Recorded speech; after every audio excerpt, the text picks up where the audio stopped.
Buonasera a tutti.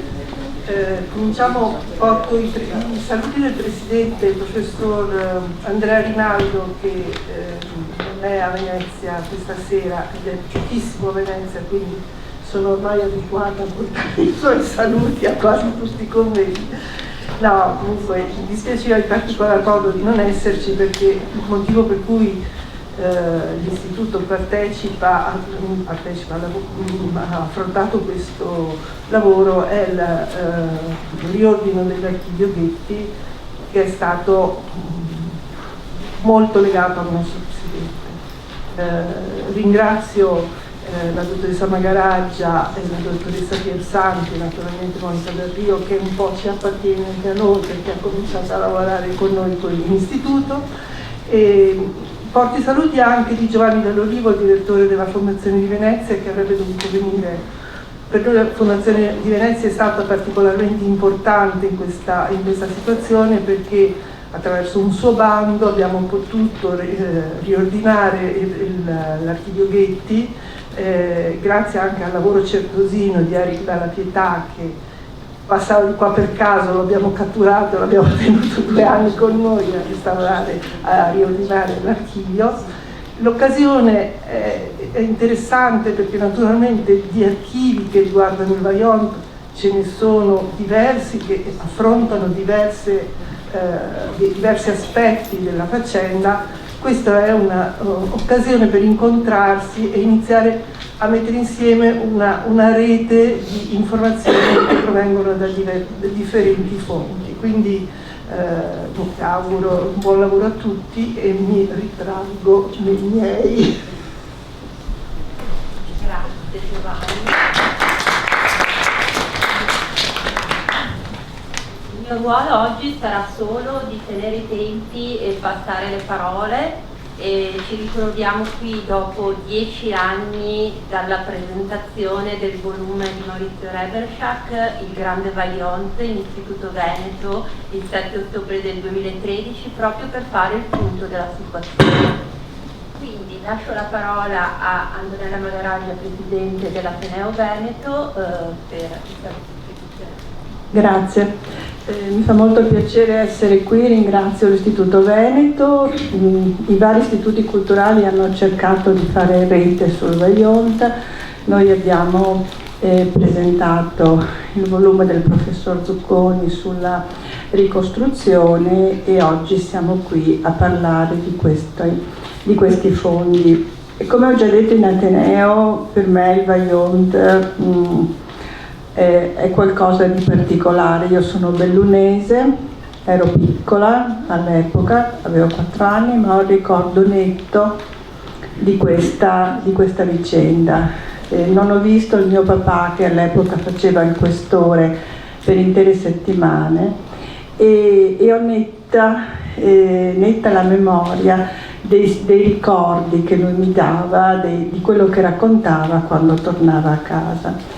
Ci sarebbe molto da dire, ma quello che non dimenticherò mai è il racconto, che sembra quasi una narrazione biblica, che il mio papà mi ha fatto di fronte a un bambino morto, di 2 mamme che se lo contendevano e dicevano: è mio, no, è mio figlio, no, è mio figlio.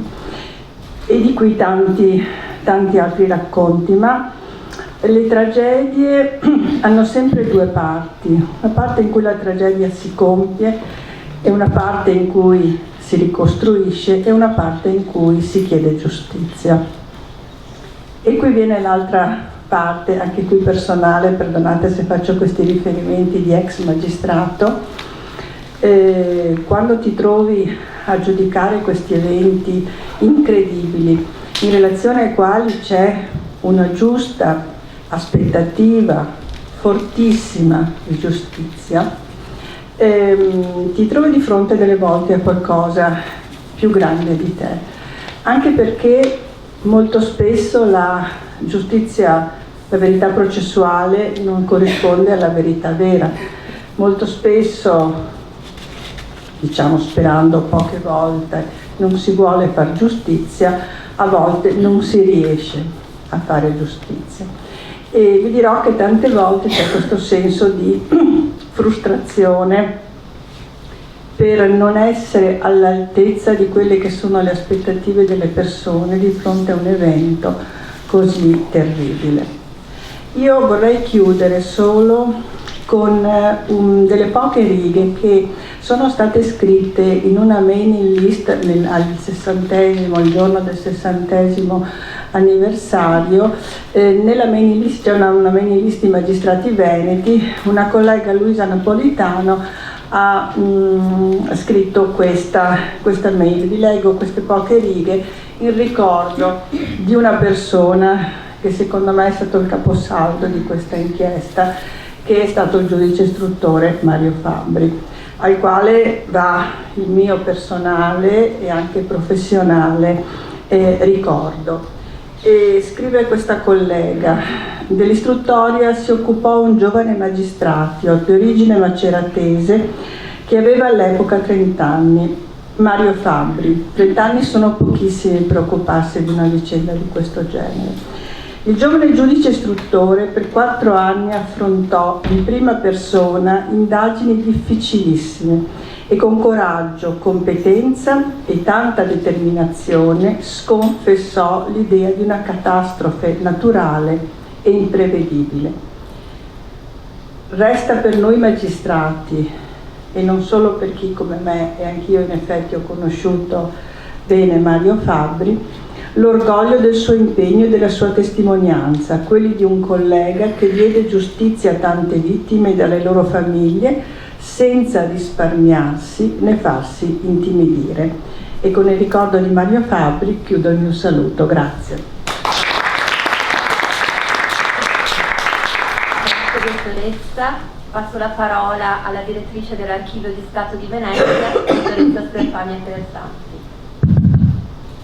Buonasera a tutti.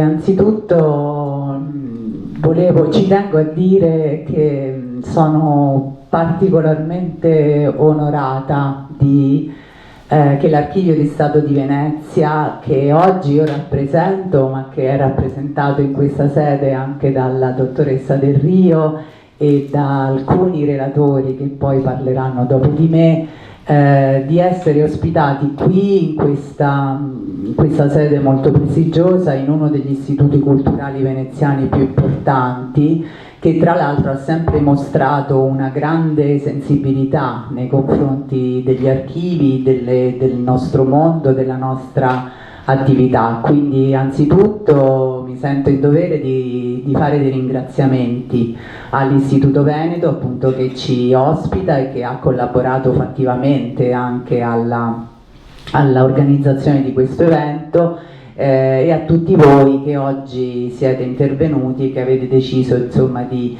venire ad ascoltare queste storie, insomma. Devo ringraziare, se mi permettete, anche in particolare la dottoressa Del Rio, perché in realtà questo evento è frutto di una sua intuizione, insomma, no? A un certo punto ha avuto l'idea, secondo me positiva, di mettere in contatto l'Archivio di Stato di Venezia e l'Istituto Veneto e l'Ateneo Veneto anche, ovvero delle istituzioni che conservano a vario titolo delle fonti per la ricerca e per lo studio del Vajont. Questa nostra, come in parte insomma accennava anche la dottoressa Del Rio, la giornata di oggi in realtà rappresenta la seconda tappa di questo percorso. La prima è stata appunto dedicare da parte dell'Archivio di Stato di Venezia l'8 ottobre di quest'anno, proprio in occasione del 60° anniversario della tragedia del Vajont, proprio una mostra documentaria sulla documentazione conservata presso l'Archivio di Stato. Tra l'altro un evento che ha avuto una grande risonanza, perché abbiamo avuto 264 visitatori In quell'occasione abbiamo esposto documentazione conservata nel nostro archivio, in particolare mappe che mettevano in evidenza come il territorio del Vajont fosse già in tempi passati utilizzato, importante per lo sfruttamento delle risorse idriche per le attività che vi si svolgevano. A questo si sono aggiunte anche un video, delle immagini fotografiche che ritraessero appunto questo territorio fino ai giorni immediatamente precedenti la tragedia. In quell'occasione è stato, diciamo, la prima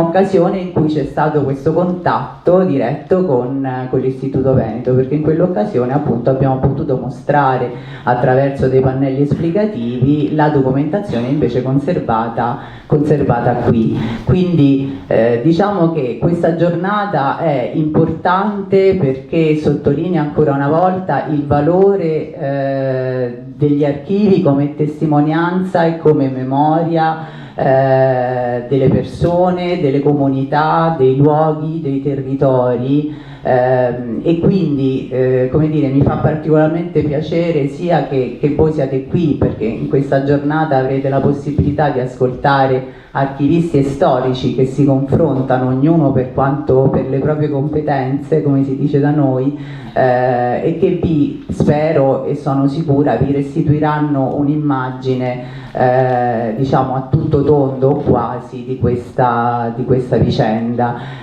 Volevo, concludendo, soltanto ricordare che recentemente l'archivio processuale del Vajont è stato iscritto nel registro della memoria del mondo, che è il registro UNESCO che appunto riconosce il valore universale degli archivi e della documentazione, e quindi diciamo che questa nostra parte di storia viene in qualche modo riconosciuta da storia nazionale a storia appunto universale e umana in senso generale, quindi questa mi sembrava una buona notizia e anche doveroso ricordarlo in questa sede. Grazie. Grazie direttrice.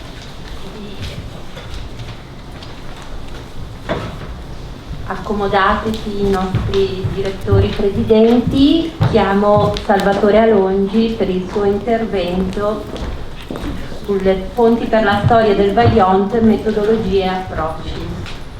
Salvatore Alongi è un collega, un funzionario archivista all'Archivio di Stato di Venezia, segue le commissioni di sorveglianza del Tribunale e della Corte d'Appello e in passato, prima di entrare in amministrazione, ha avuto modo di lavorare come libero professionista agli archivi delle associazioni delle vittime bolognesi della strage alla stazione e della strage di Ustica, entrambe del 1980.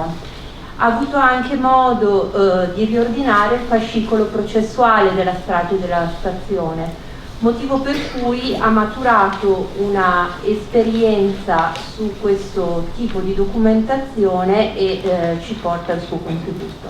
Grazie.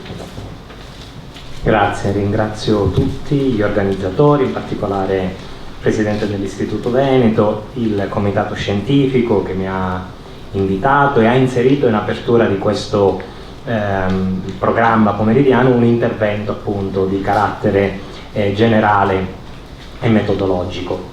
Ora, l'obiettivo della mia relazione sarà duplice, diciamo così. Da una parte io vorrei provare a illustrare, sia pur rapidamente, quelle che sono le politiche culturali nazionali che negli ultimi 2 decenni in particolare hanno posto al centro dell'attenzione la documentazione giudiziaria, quella relativa nello specifico ai grandi processi per i reati di terrorismo, strage, disastro, violenza politica, criminalità organizzata e così via. D'altra parte però vorrei provare anche a delineare le caratteristiche del tutto particolari che esistono, che caratterizzano il rapporto tra gli archivi giudiziari pubblici e la documentazione prodotta dai privati, enti o persone che in un modo o nell'altro ruotano intorno, sono legati ai tragici eventi di cui sopra. Un rapporto che è segnato da una dinamica nella quale ai primi gli archivi giudiziari è stata tradizionalmente assegnato un marchio, non proprio lusinghiero, quello di archivi negati, una categoria che oggi fortunatamente è in via di superamento, mentre ai secondi, gli archivi privati, è stato riconosciuto il ruolo di archivi supplenti, quindi destinati a colmare un vuoto informativo, il vuoto informativo causato dalla tendenziale indisponibilità dei primi, ma vedremo adesso, andando con ordine, come tendenzialmente si caratterizza questo rapporto. Ora, la cura e le attenzioni che a partire dal 2008 sono state riservate alle carte giudiziarie relative al disastro del Vajont, e di tutto questo ci parleranno ampiamente i relatori che si avvicenderanno dopo di me, rappresentano delle manifestazioni di un fenomeno molto più ampio, il cui inizio, diciamo così, si può fissare simbolicamente nell'anno 2006, quando per la prima volta in Italia viene portato avanti un progetto pilota di digitalizzazione di atti relativi atti processuali, naturalmente, relativi a uno degli eventi più tragici della storia nazionale italiana, che è la strage di Piazza della Loggia del 1974. Ora, sebbene sia chiara ed evidente a tutti la natura difforme dei delitti perseguiti nell'ambito dei due procedimenti giudiziari appena citati, a Piazza della Loggia e il Vajont, basti dire che il terrorismo è rubricato nel nostro codice penale tra i delitti contro la personalità dello Stato, mentre le stragi e i disastri sono delitti contro l'incolumità pubblica, quindi piccola chiosa. Sono comuni tuttavia, ed è quello che a noi interessa, non soltanto il processo di produzione della documentazione stessa, che è disciplinato da norme identiche, le stesse norme a cui si rifanno i pubblici poteri, ma anche le criticità che caratterizzano questa documentazione. Per la sua peculiare natura, la documentazione giudiziaria, e in particolar modo quella legata ai grandi processi. Ora, possiamo riassumere in 3 punti le criticità che caratterizzano questo tipo di documentazione. Molto facile, alla fine dei conti, sintetizzare in 3 punti. L'inusuale lunghezza dei procedimenti. Basti dire che la vicenda giudiziaria relativa alla strage di Piazza Fontana, o meglio di Piazza della Loggia, si è dispiegata nell'arco di 43 anni, quindi dal 74 al 2017. Dalla inusuale lunghezza dei procedimenti deriva una conseguente protrarsi dei tempi di versamento agli archivi di Stato competenti. Gli attuali 30 anni si calcolano di fatti a partire dalla data della sentenza definitiva, che è quella che stabilisce l'esaurimento dell'affare. E terzo, l'alta deperibilità di questo particolare materiale contemporaneo, che è costretto a permanere in luoghi, condizioni non ottimali per svariati decenni.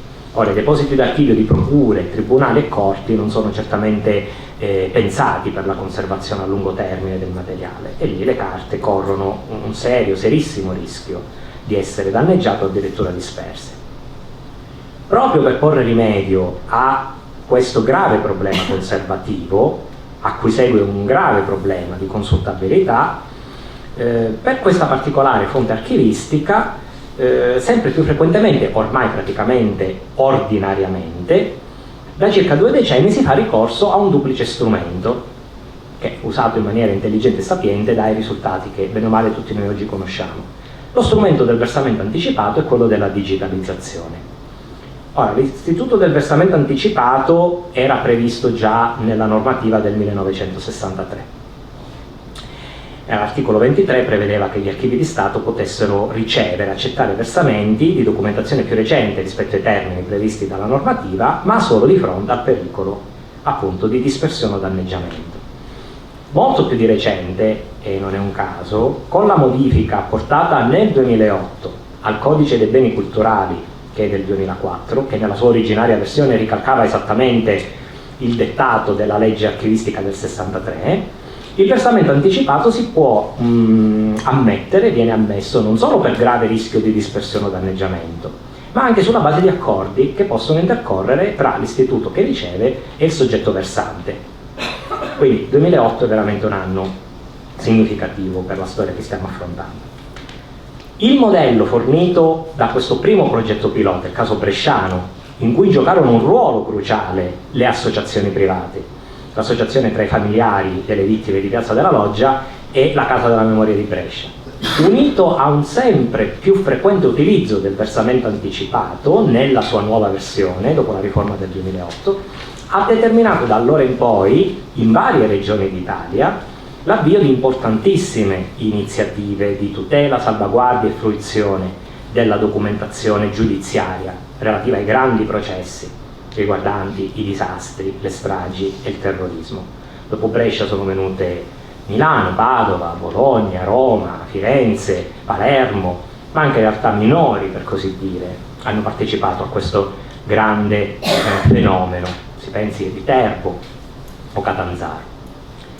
Attualmente tutti questi progetti trovano un comune denominatore, un comune punto di riferimento in un protocollo d'intesa stilato tra il Ministero della Cultura e il Ministero della Giustizia, che risale al 2015 ma è stato recentemente rinnovato per un ulteriore triennio nel 2023 e che è finalizzato proprio all'individuazione di progetti di digitalizzazione dei processi che il protocollo chiama di interesse storico.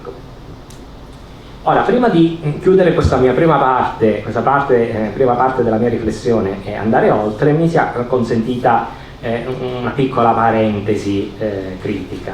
Ora, l'attenzione crescente e che ha raggiunto livelli in certi contesti anche spasmodici, che negli ultimi 2 decenni è stata riservata ai fascicoli giudiziari dei grandi processi, rappresenta purtroppo il controcanto di un altro fenomeno, di una politica di tutela della documentazione giudiziaria che nel suo insieme si può considerare a dir poco insoddisfacente. Ora, le cautele, che sono più che legittime per quelli che vengono definiti i processi di interesse storico dal protocollo, fa venir meno, il più delle volte, la cura per la rimanente e predominante parte delle carte prodotte dagli uffici preposti all'esercizio della funzione giurisdizionale, appunto le procure, le corti, i tribunali. Perché al versamento più o meno anticipato e alla digitalizzazione di un fascicolo connesso a un grande processo corrisponde il mancato versamento di decine, se non centinaia di migliaia di fascicoli appartenenti alla medesima serie archivistica, che sono relativi a ignote vicende di cronaca, ignote vicende processuali.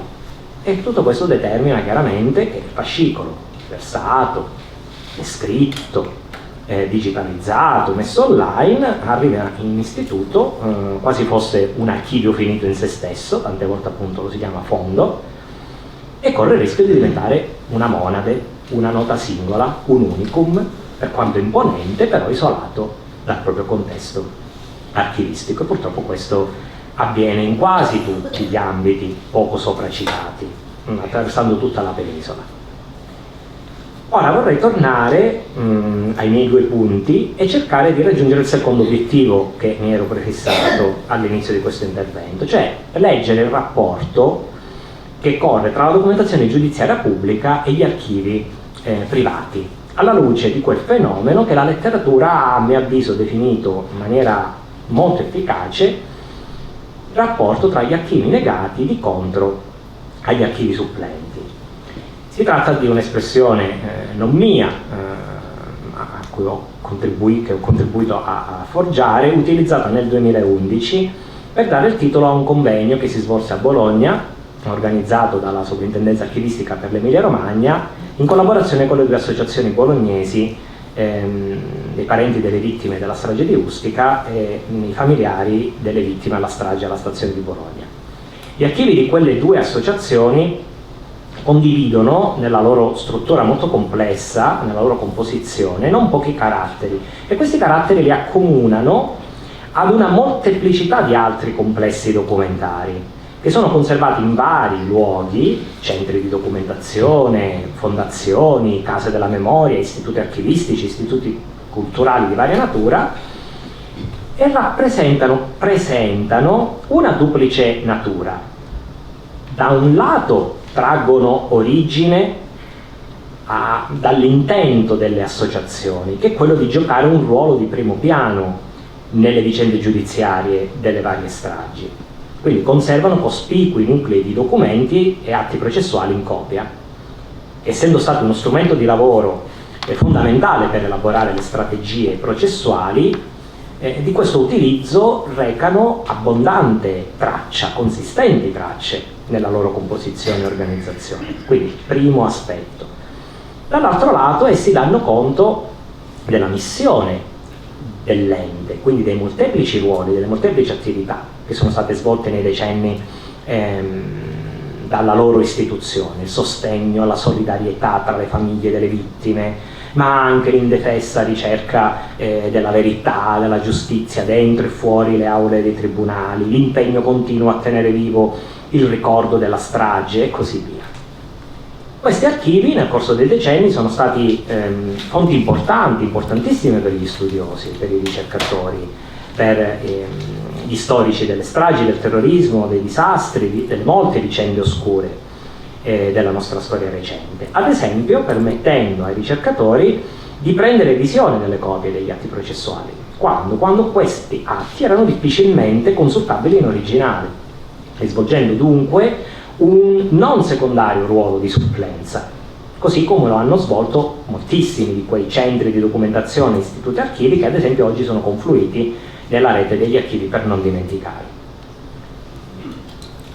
Anche in questo caso mi sembra chiara, indubbia, la distanza che corre tra il ruolo giocato dalle associazioni dei parenti e dei familiari delle vittime, a Bologna, anche a Milano, a Brescia, a Firenze, all'interno dei grandi procedimenti per terrorismo e strage, e quello di persone, ne sentiremo parlare, come Augusto Ghetti o Alberico Biadene, chiamati in sede giudiziaria a rispondere nella veste di imputati delle loro responsabilità nel disastro.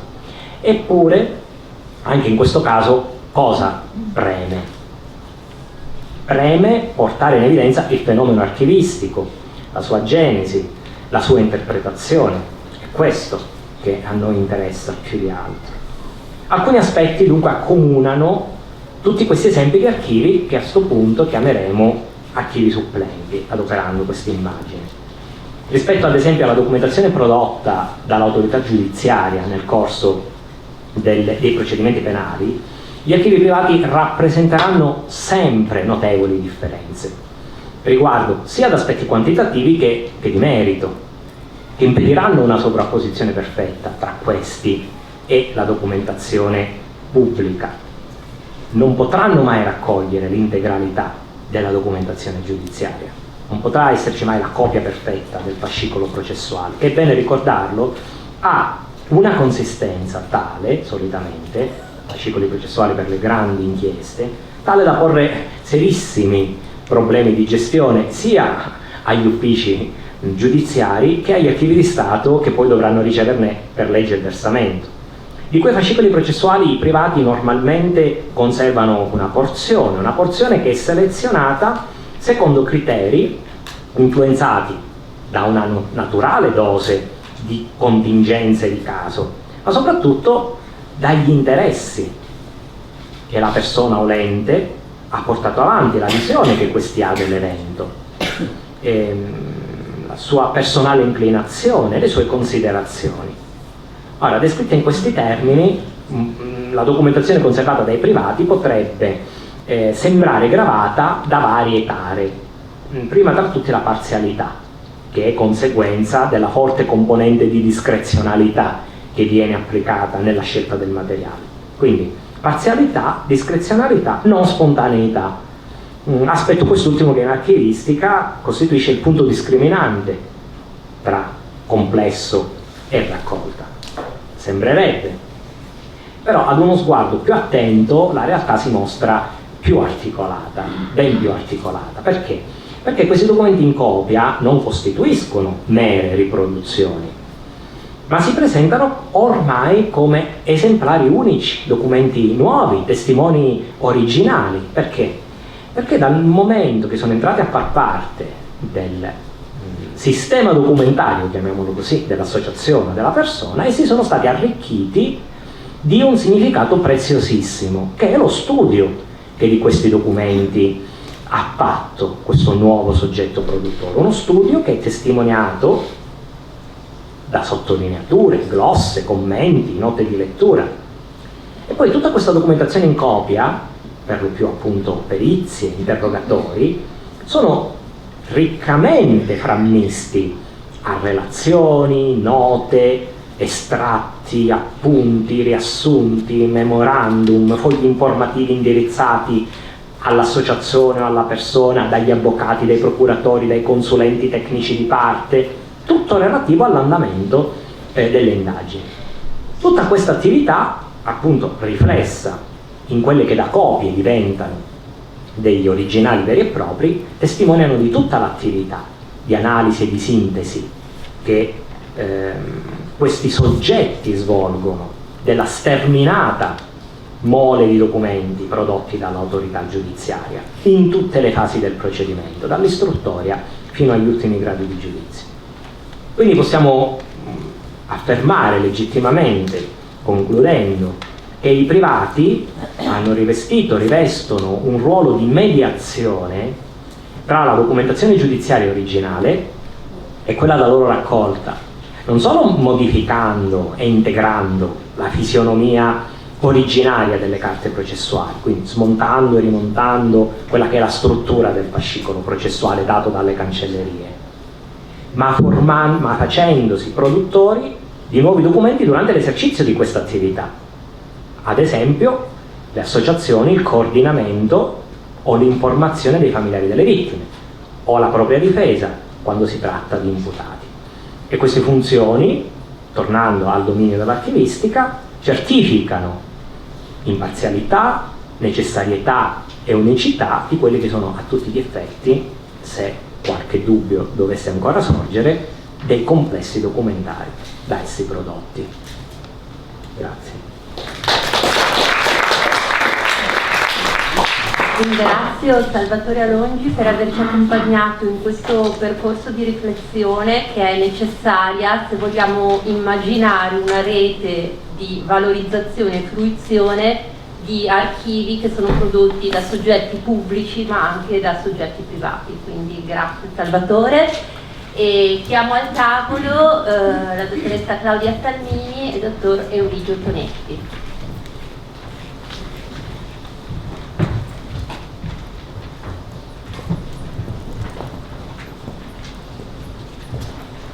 Claudia Salmini e Euridio Tonetti sono per me maestri e ovviamente funzionari, archivisti all'Archivio di Stato di Venezia dagli anni '80. Euridio Tonetti è stato poi in segretariato generale per i beni culturali del Veneto dal 2009 al 2015. Dal 2015 è tornato in Archivio di Stato di Venezia, dove ha coordinato tra l'altro la sezione di fotoriproduzione e il servizio di conservazione, e poi dal 2001-2011 è stato anche direttore dell'Archivio di Stato di Belluno.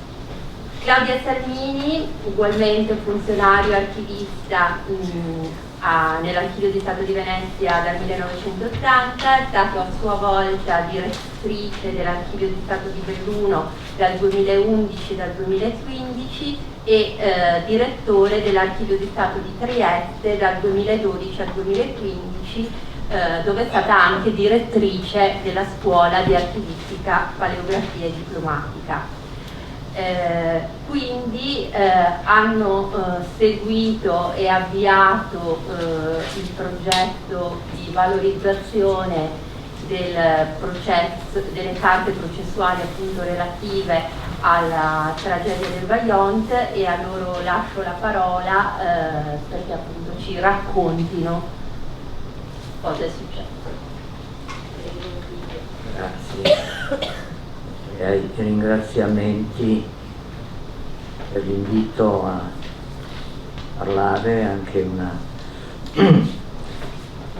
imbarazzo di dover rievocare in qualche maniera questioni delle quali mi sono fatto, assieme a molti altri per l'amor di Dio, mi sono fatto protagonista, insomma, quindi l'uso della prima persona è inevitabile e verrà scusato.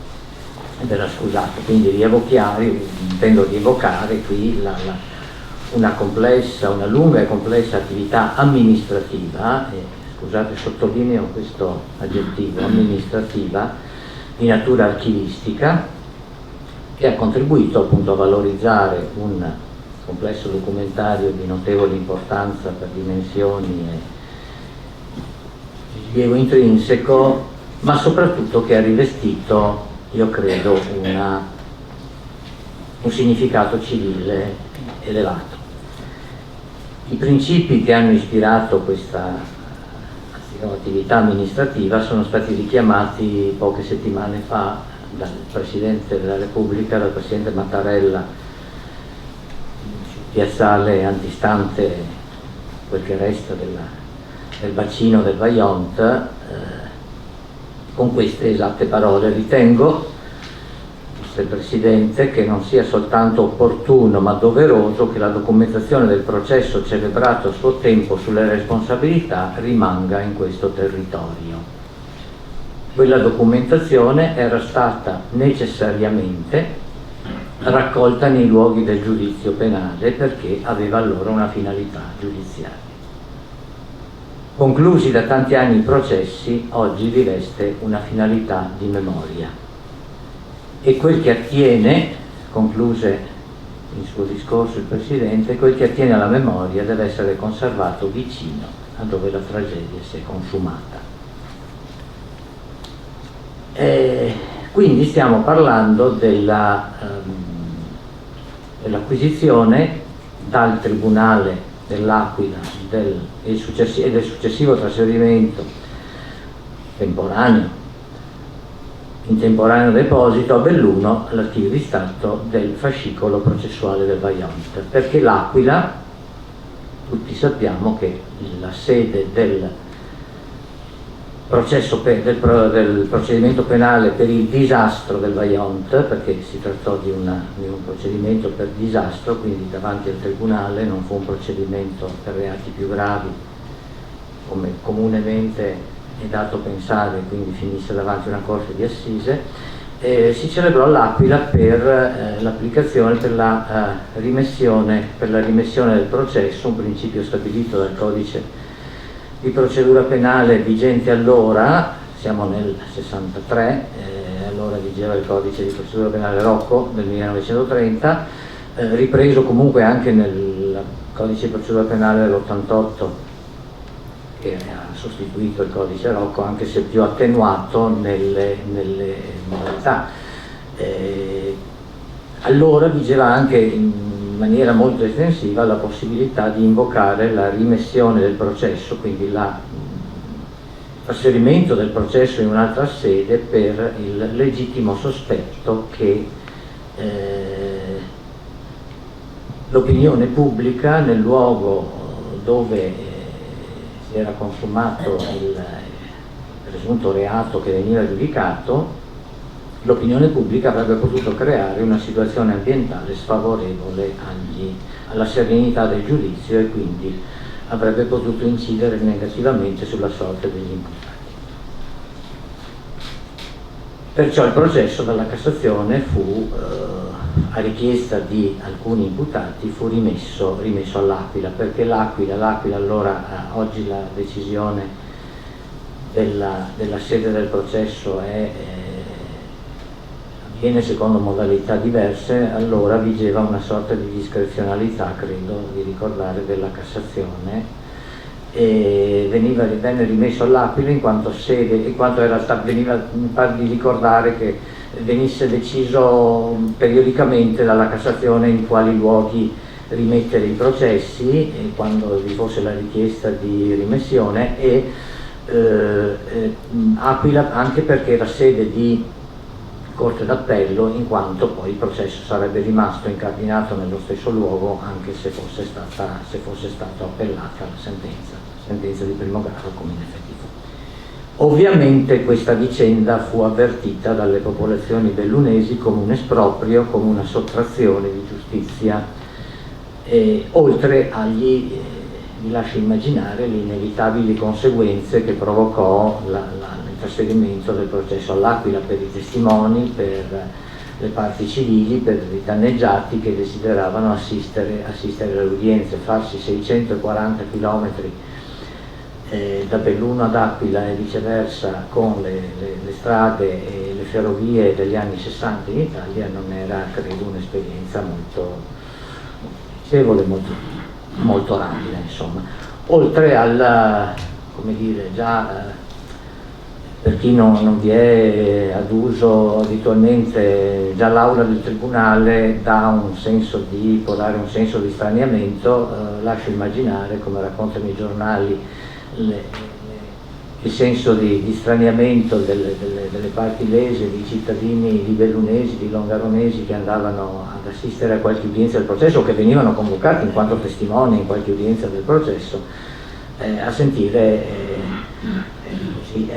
si legge nei giornali, i loro cognomi storpiati da cancellieri inevitabilmente di provenienza regionale diversa, e quindi i 18 barel deceduti nel disastro del Vajont diventavano barel e i Salvador diventavano Salvador, e comunque vabbè. Ecco.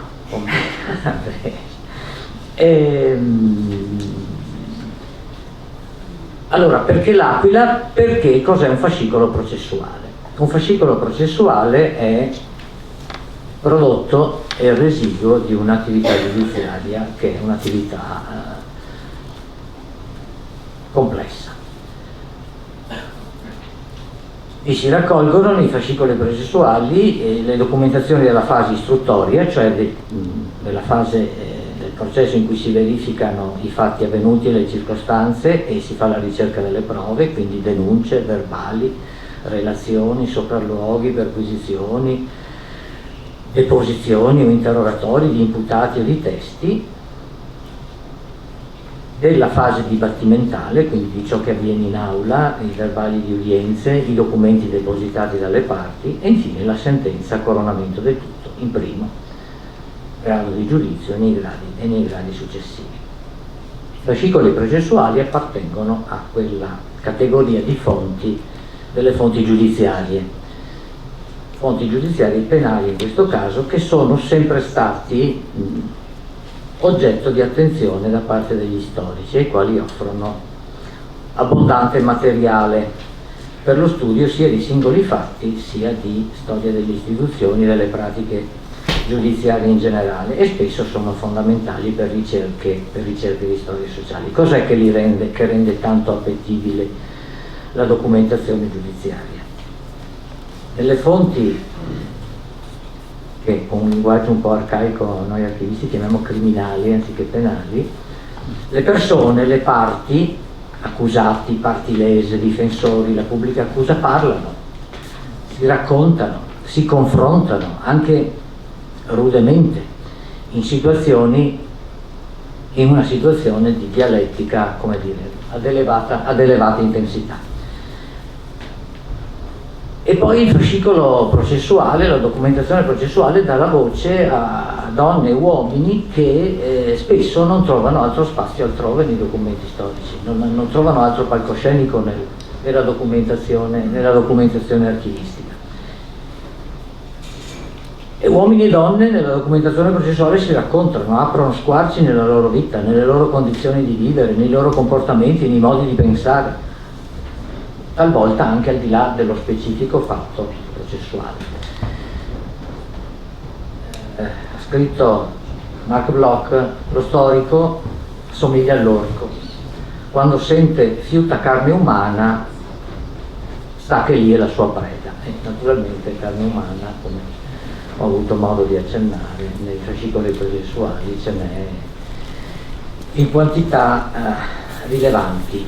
Allora, il fascicolo processuale per il processo del Vajont, 2 numeri, poi Claudia ne parlerà forse più diffusamente, 2 numeri giusto per inquadrare, capire di che cosa stiamo parlando. Sono 252 unità archivistiche, quasi tutti voluminosi, voluminosi faldoni,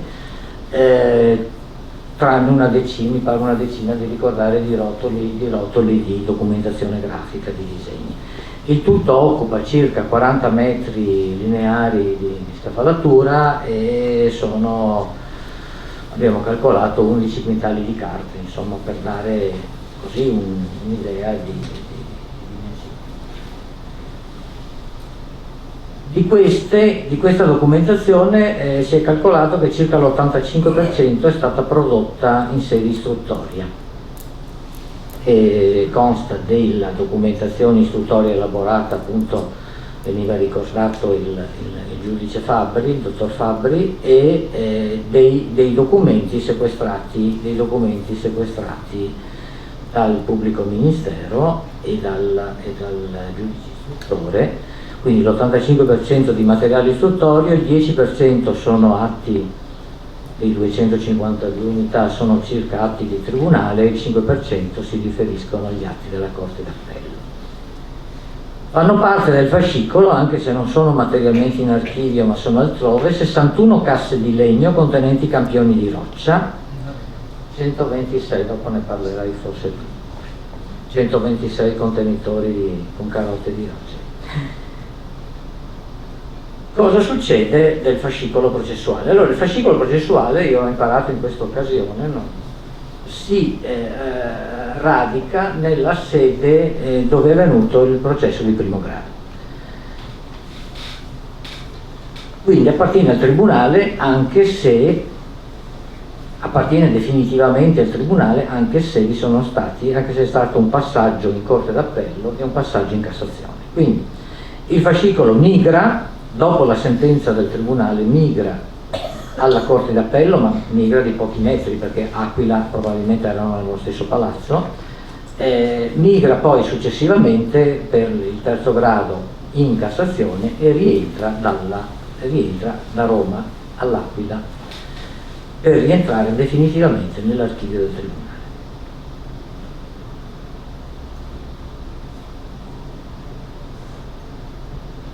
Ritorna dal 25 marzo del 71, data della sentenza definitiva della Cassazione sul processo per disastro, e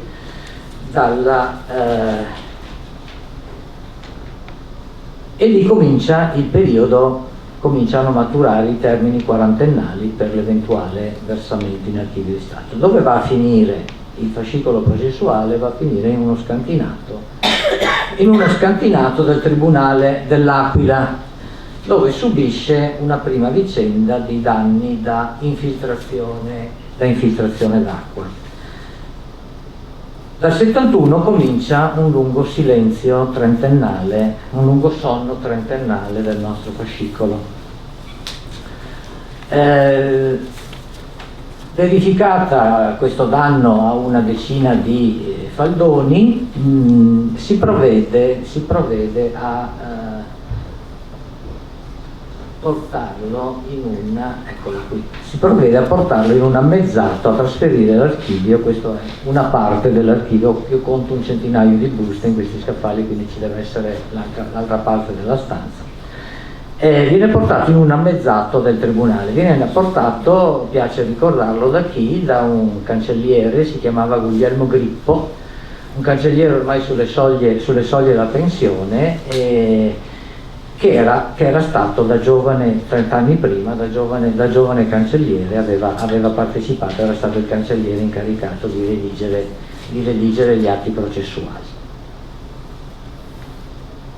Trentennale silenzio, quindi 96 dal 70, abbiamo detto 71, dal 71 al 96-97 passa poca strada il fascicolo, passa dallo scantinato in una situazione ambientalmente un po' più dignitosa, decorosa, insomma più sicura.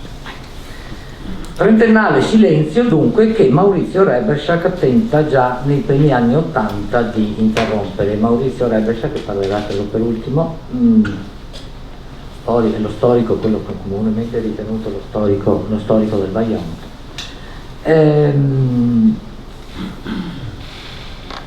Già nei primi anni '80 si reca all'Aquila e tenta di accedere alla documentazione d'archivio. È un tentativo infruttuoso che ripete nella seconda metà degli anni '90, ma altrettanto infruttuosamente. Riesce solo ad avere copia della sentenza. Nel 2002 finalmente le porte di questo mezzanino, questa è un'altra parte della documentazione, alcuni faldoni della documentazione processuale. Nel 2002 il mezzanino viene aperto a Rebesciak, dal presidente del tribunale, si chiamava Antonio Villani ed era un altro, come dire, reduce del processo, perché nel 30 anni prima era stato sostituto che affiancava il pubblico ministero in udienza durante la fase di primo grado.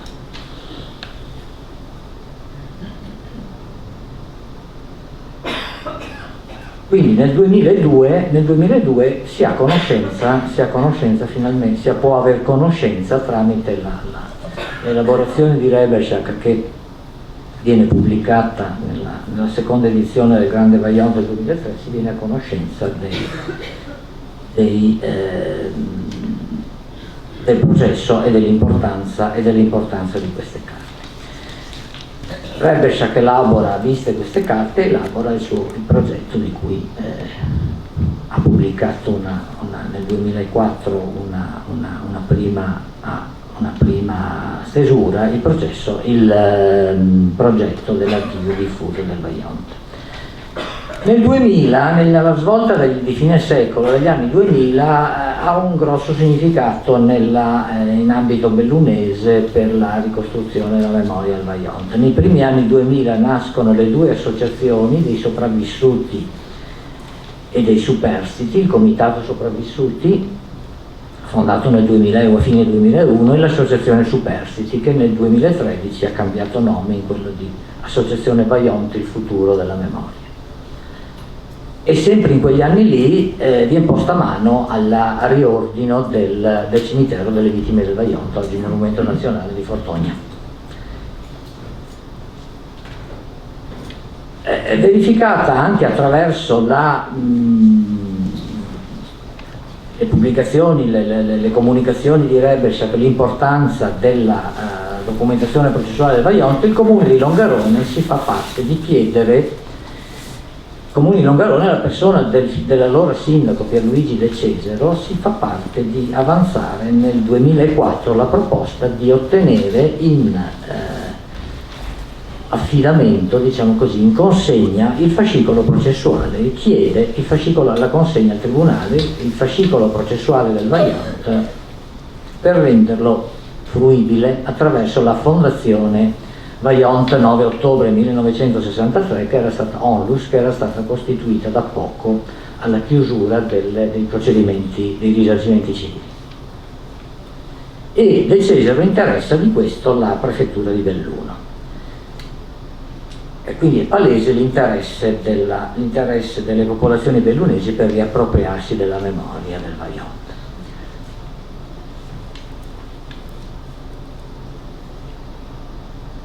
Adesso comincia la parte in prima persona, perché mi arriva un invito dal prefetto di Belluno di recarmi in udienza da lui. Non conoscevo ancora il dottor Lorenzo Cernettic, allora prefetto di Belluno, perché era arrivato da poco, vede. Mi reco alla richiesta di incontro, presentiamo e per prima cosa mi ringrazia di essere venuto da lui. Io l'avevo ritenuto doveroso, insomma mi ha subito colpito la singolare cortesia di quest'uomo, che proveniva era uno dei pochi prefetti che provenivano dalle carriere della polizia e non aveva iniziato la carriera prefettizia, ma aveva iniziato e aveva raggiunto livelli di vertice nella carriera della polizia. Era stato questore di Venezia, tra l'altro. La seconda metà degli anni 90 è quello che era il questore che ha avviato una trattativa quando vi fu quell'assalto al campanile di San Marco. È bizzarro nel ricordo che si dice il procuratore della Repubblica era pugliese, il presidente del tribunale era non so di dove, insomma l'unico di provenienza settentrionale era lui, perché era un friulano delle valli del Natisone, e gli hanno detto: signor questore, ci vada a trattare lei, perché sennò sembra una provocazione che vada al tribunale a trattare questo.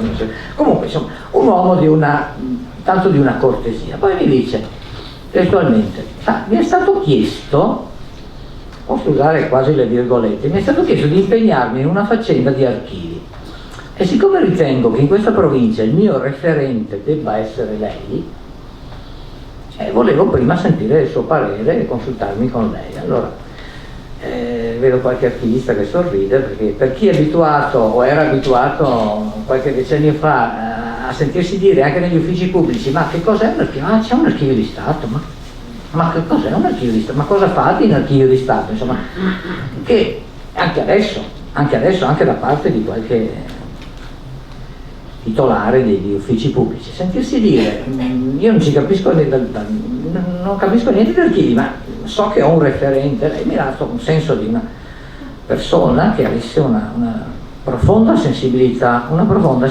istituzionale, e mi illustra questa richiesta del sindaco di Longarone. Nell'andamento del colloquio abbiamo discusso un po' tutte le criticità che io personalmente avevo, qualunque archivista avrebbe rilevato in questa proposta, cioè la demanialità del bene. Gli archivi sono beni che appartengono al demanio culturale dello Stato, quindi non si capiva perché e come lo Stato dovesse spogliarsi di un proprio bene in favore di un comune o di una fondazione privata. La necessità che un bene di tanta importanza venisse conservato e valorizzato in un luogo destinato alla valorizzazione e alla conservazione di beni archivistici, e non in un altro luogo, in un luogo diverso. La lunga trafila che si sarebbe dovuta porre in essere, perché l'archivio processuale in quel momento, nel marzo 2004, apparteneva al Tribunale dell'Aquila. La logica conseguenza che la sua titolarità sarebbe passata all'Archivio di Stato dell'Aquila e non poteva passare a un diverso Archivio di Stato a termini di legge, e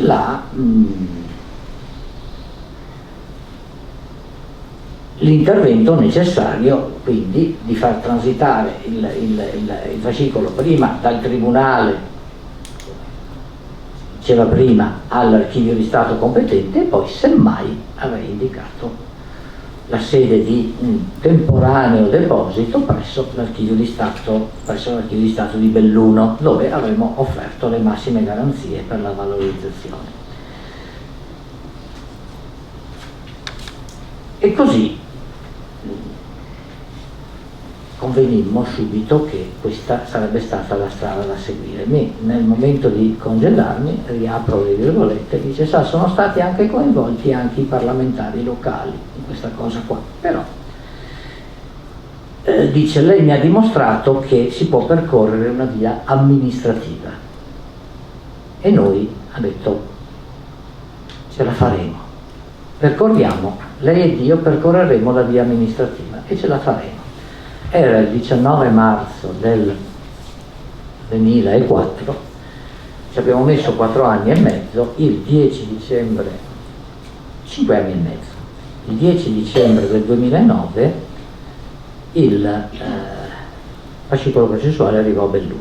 Allora, venne attivata rapidamente, fu lunga la fase interlocutoria del 2004 al 2007, Nel 2007 il Tribunale e l'Archivio di Stato dell'Aquila raggiunsero una convenzione che anticipò di un anno, ho imparato prima dalle parole di Salvatore Alongi, anticipò di un anno la modifica della norma che non prevedeva questo genere di convenzioni. Quindi nel marzo 2008 le carte vennero materialmente, il fascicolo venne estrapolato dal resto del complesso documentario del Tribunale dell'Aquila e venne consegnato all'Archivio di Stato di Aquila.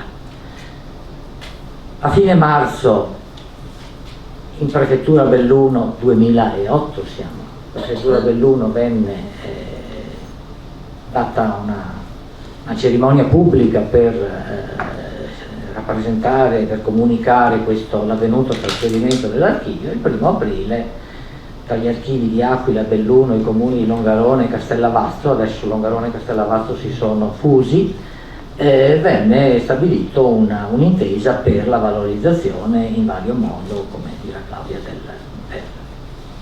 dell'archivio. Nei mesi seguenti venne riordinato il fascicolo processuale venne inventariato da due colleghe archiviste, Giovanna Lippi e Daniela Nardecchia. Dopo pochi mesi il sisma del 6 aprile 2009 non solo ci ha strappato Giovanna Lippi, che è rimasta vittima, una delle 309 vittime, ma ha impedito anche la prosecuzione all'Archivio di Aquila dell'attività di valorizzazione. Questa è l'immagine simbolo, la Prefettura di Aquila terremotata. Se ci spostiamo l'angolo di visuale, queste sono le colonne. Questa porta che si vede, la porta che si vede sotto a questo pezzo di legno pericolante, è la porta dell'Archivio di Stato. A 50 metri da quelle rovine stava l'Archivio di Stato. L'archivio processuale, tutta la documentazione dell'archivio si è salvata. Questo era lo stato dei depositi dopo il terremoto, e dopo il terremoto si è deciso dell'Aquila, che ha in qualche maniera accomunato due disastri di natura completamente diversa che hanno in qualche maniera accomunato l'Aquila e Longarone, accomunato ancora di più l'Aquila e Longarone. Si è deciso di trasferire temporaneamente l'archivio il fondo processuale del Vajont nell'archivio di Belluno, perseguendo quella via amministrativa. L'ultima preoccupazione, dunque, l'archivio nella disponibilità dell'amministrazione archivistica, ma la titolarità era mantenuta fino allo scadere del quarantennio, diventerà un trentennio solo nel 2014. L'ultima preoccupazione fu quella del viaggio di questi 252, 11 quintali di carta, 252 faldoni, quello che vogliamo.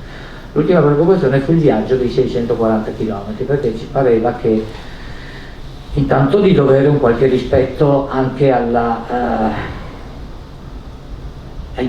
ancora ai proprietari che si erano giustamente mantenuti la titolarità di un bene che non era, dover spostare un bene che non era nostro. È stata attivata a tutela non si pensava a un furto, si pensava, la preoccupazione poteva essere quella di un incidente stradale che potesse provocare la distruzione delle carte. Il trasferimento è avvenuto con una scorta, con un accompagnamento, si chiama in termine tecnico, della Polizia di Stato, Polizia Stradale, lungo i 640 km, attivate dalla Prefettura di Belluno. Si sono alternate 6 pattuglie della Polizia Stradale, hanno scortato il furgone che è partendo dalla nuova sede dell'Archivio di Stato nella periferia dell'Aquila fino fino alle porte dell'Archivio di Stato di Belluno. Non nevicava quella sera, era il 10 dicembre del 2009, non nevicava, come ho visto scritto, favoleggiato da qualche parte, non nevicava, assicuro, era una giornata come oggi, tant'è che siamo in maglione o in giacca davanti alla porta dell'archivio, riceviamo le casse, non abbiamo voluto lasciarle nell'atrio, ma le abbiamo volute portare di sopra momentaneamente nella sala di studio, le abbiamo trasferite subito di sopra, anche se era sera tardi, abbiamo fatto gli straordinari quella sera, sono arrivati all'imbrunire con il camioncino e il giorno dopo sono state messe a scaffale e poi è cominciata con l'attività. Parla Claudia, mi sono dilungato troppo, immagino. Abbiamo lo spazio. Allora, grazie a Luigi Tonetti.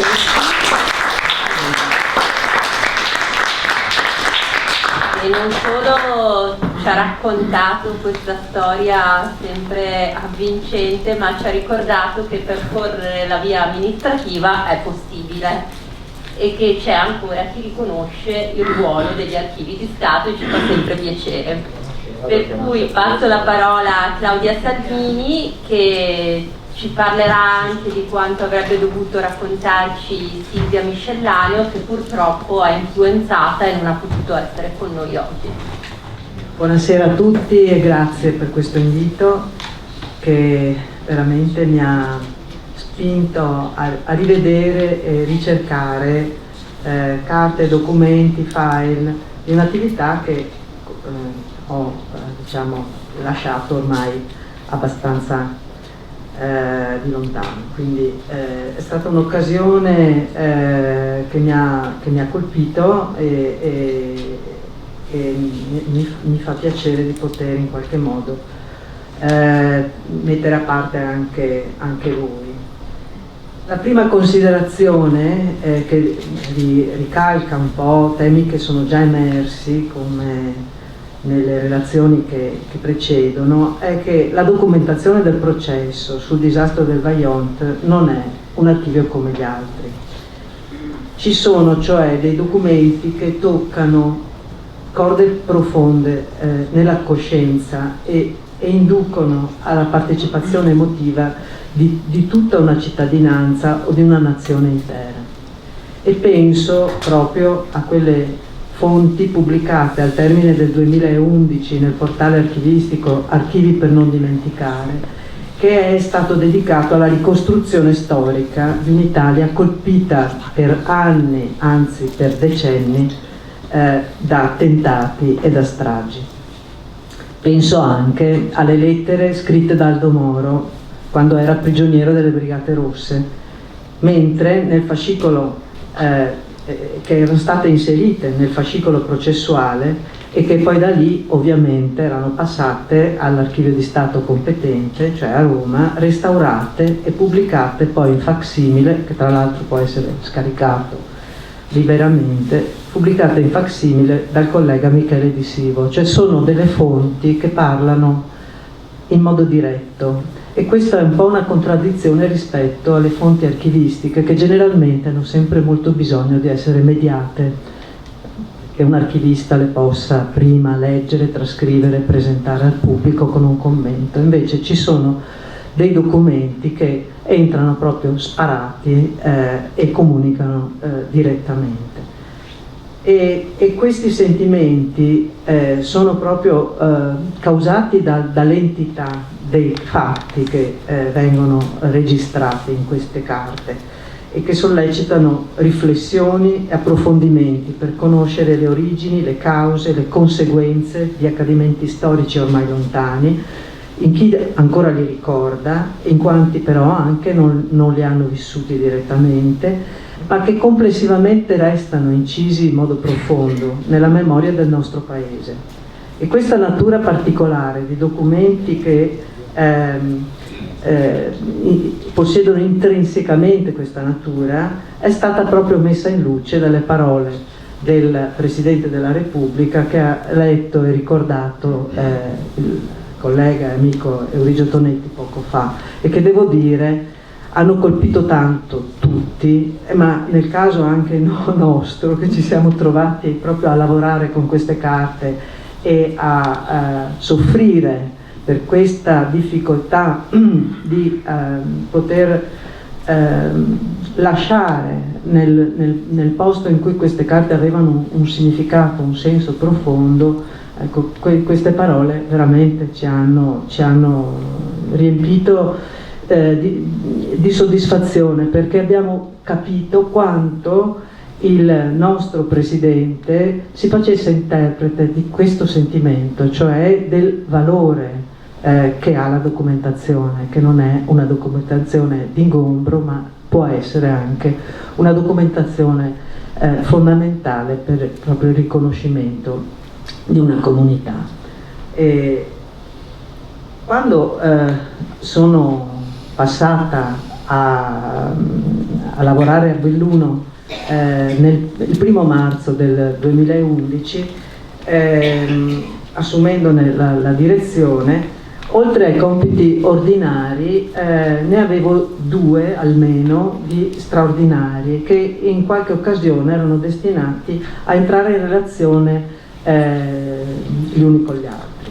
Da un lato si trattava di prendere il testimone dal Eurigio Tonetti e di dare concretamente anima e sviluppo al progetto appena avviato, che era stato elaborato, approvato, quindi si era appena proprio avviata la schedatura anche di progettare la digitalizzazione dell'archivio processuale del Vajont in una cornice che univa le competenze e le conoscenze storiche dell'ideatore, cioè di Maurizio Rederschak, e anche la collaborazione della Fondazione Vajont, della Direzione Generale degli Archivi e quindi anche le direzioni appaiate dell'Archivio di Stato dell'Aquila e dell'Archivio di Stato di Belluno. Qui vediamo, è buffo perché abbiamo più o meno gli stessi faldoni in epoche diverse che hanno colpito la nostra attenzione. Questi sono faldoni che provengono dalla Sade e che però sono stati appoggiati in un tavolo della sala di studio dell'Archivio di Stato di Belluno, proprio per farne risaltare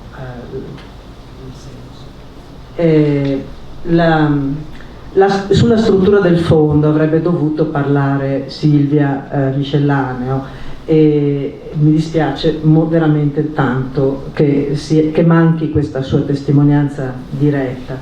E questa è un po' la struttura che anche Eurigio ha riassunto, e quindi del Tribunale di Belluno, dell'Ufficio Istruzione, della Procura Generale della Repubblica di Venezia, il Tribunale dell'Aquila, della Corte d'Appello dell'Aquila, gli atti sequestrati, l'Aeronautica Militare, la Procura della Repubblica di Belluno. Già quella volta all'Ateneo nel 2013 si era parlato, avevamo preparato, Silvia Miscellaneo e io, una comunicazione in cui parlavamo di come queste carte fossero state trattate proprio nel corso del procedimento istruttorio, e che è un capitolo interessantissimo sul piano anche della capacità organizzativa di Mario Fabbri e del rispetto profondo dato alla documentazione così come si presentava, in modo da non modificarne la struttura, anche prevedendone sviluppi ulteriori nel futuro, quindi quasi una lezione di archivistica fatta in altra sede. Quindi dicevo, quando ho iniziato a lavorare a Belluno avevo chiare almeno questo compito fondamentale di fare il possibile perché questo progetto così importante potesse procedere e andare avanti.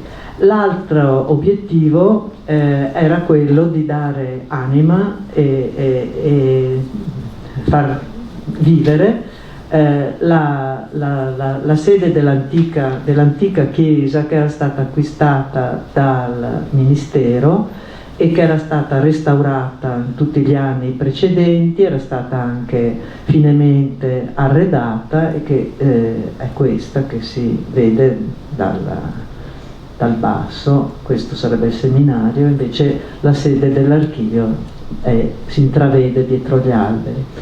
È una sede di grande suggestione, qui si vede una parte interna di questa sala, e è una sala che diventa ideale per immaginare, progettare mostre, iniziative culturali, seminari,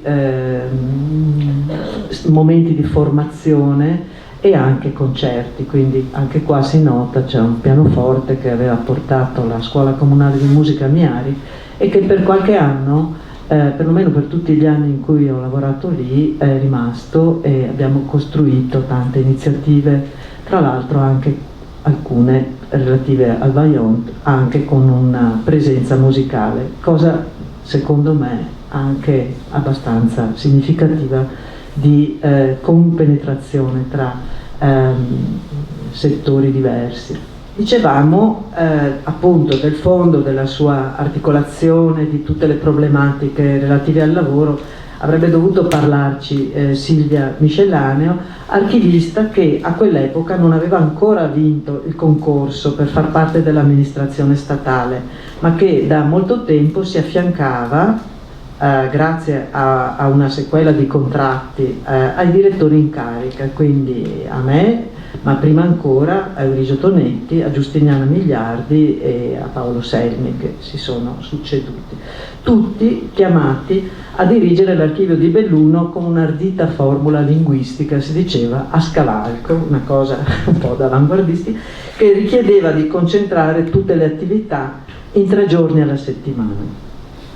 Senza Silvia Miscellaneo non sarebbe stato possibile realizzare non solo il lavoro sull'archivio processuale, ma anche tutte le altre iniziative scientifiche e culturali promosse dall'Archivio di Stato.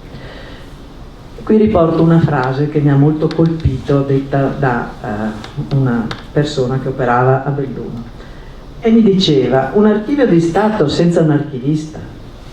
Mi ha detto sbalordito a quell'epoca il responsabile della tipografia Piave, che osservava, era un ingegnere e quindi aveva una certa capacità organizzativa.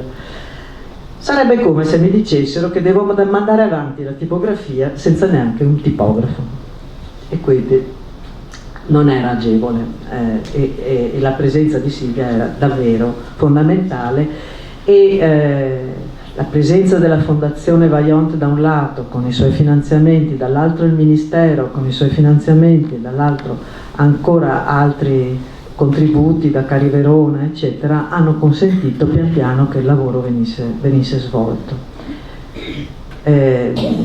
Volevo un po' riassumere alcune iniziative di quel periodo,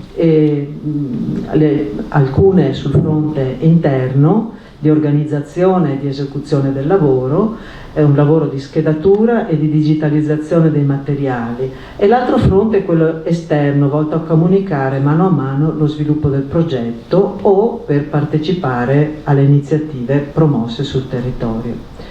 Sul fronte interno, quello della digitalizzazione, il cui contratto era stato stipulato direttamente dalla Fondazione Vaillant, che ne sosteneva la spesa, con la società Data Archivi di Padova. La responsabile di questo lavoro era Maria Vincenza Mastronardi, che ha garantito che procedesse la riproduzione digitale del materiale, consegnando via via puntualmente i file nei formati richiesti. 2 le persone incaricate delle riprese: Elisabetta Balzan, che è mancata nell'aprile scorso, e Lorenza Zanella. Ho spesso pensato, e del resto ne ho avuto conferma allora, proprio parlandone a suo tempo con Elisabetta Balzan, che mi è caro ricordare qui, a quanto questo lavoro possa essere stato penoso, in particolare per la parte fotografica che riguardava i fascicoli delle vittime. penoso per tutti, per Maurizio Reberschak, che per primo ha avuto accesso alla documentazione, per le due colleghe dell'Aquila, Daniela Nardecchia e Giovanna Lippi, e poi per le persone che hanno curato la digitalizzazione. La parte relativa appunto a questa parte fotografica non è ancora, cioè, non è considerata pubblicabile.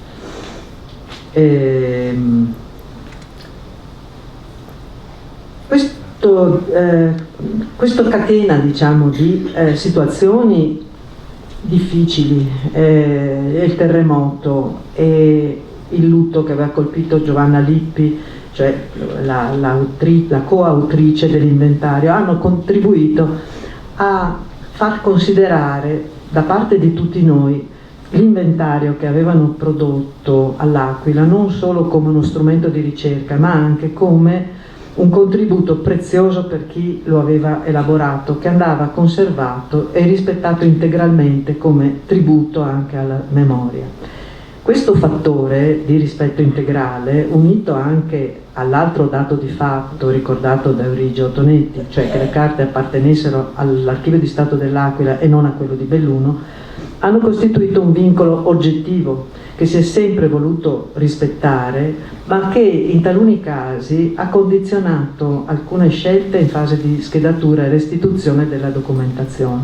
Cioè, normalmente l'archivista è un po' più libero, cioè è in grado di decidere al momento come andare a modificare sia la struttura che la descrizione di interi nuclei di documenti, e questo vincolo non è stato lieve e ha comportato un aggravio e anche una responsabilità che sono stati risolti da Silvia con grande sensibilità e intelligenza, quindi è stato una cosa veramente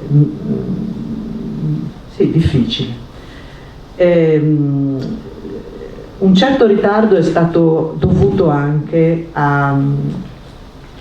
a difficoltà, ritardi di pagamento, per cui anche il restauro delle carte danneggiate ha tardato, e questo poi ha di conseguenza procrastinato la conclusione del lavoro. Le monache benedettine dell'abbazia di Rosano vicino a Firenze, che nella pratica che ha seguito Eurigio Tonetti dal fronte della direzione regionale, le monache hanno restaurato questa documentazione danneggiata ancora all'epoca in cui il fascicolo si trovava all'Aquila.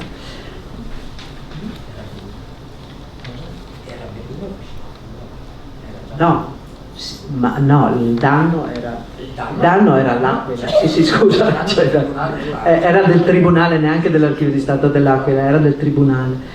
Ecco, quindi lì tra i primi di novembre del 12 e l'aprile del 13, insomma, lì la spesa era una spesa oggettivamente ingente, come purtroppo accade sempre nei casi in cui si debba intervenire a posteriori sulla carta, che siano i libri sommersi dall'acqua alta, ne abbiamo avuto tanti esempi anche qua a Venezia nel 19, o documenti danneggiati da scarichi sovrastanti, come in questo caso. La spesa è talmente sproporzionata che dovrebbe invitare gli amministratori a evitare in anticipo di porre la documentazione in queste situazioni.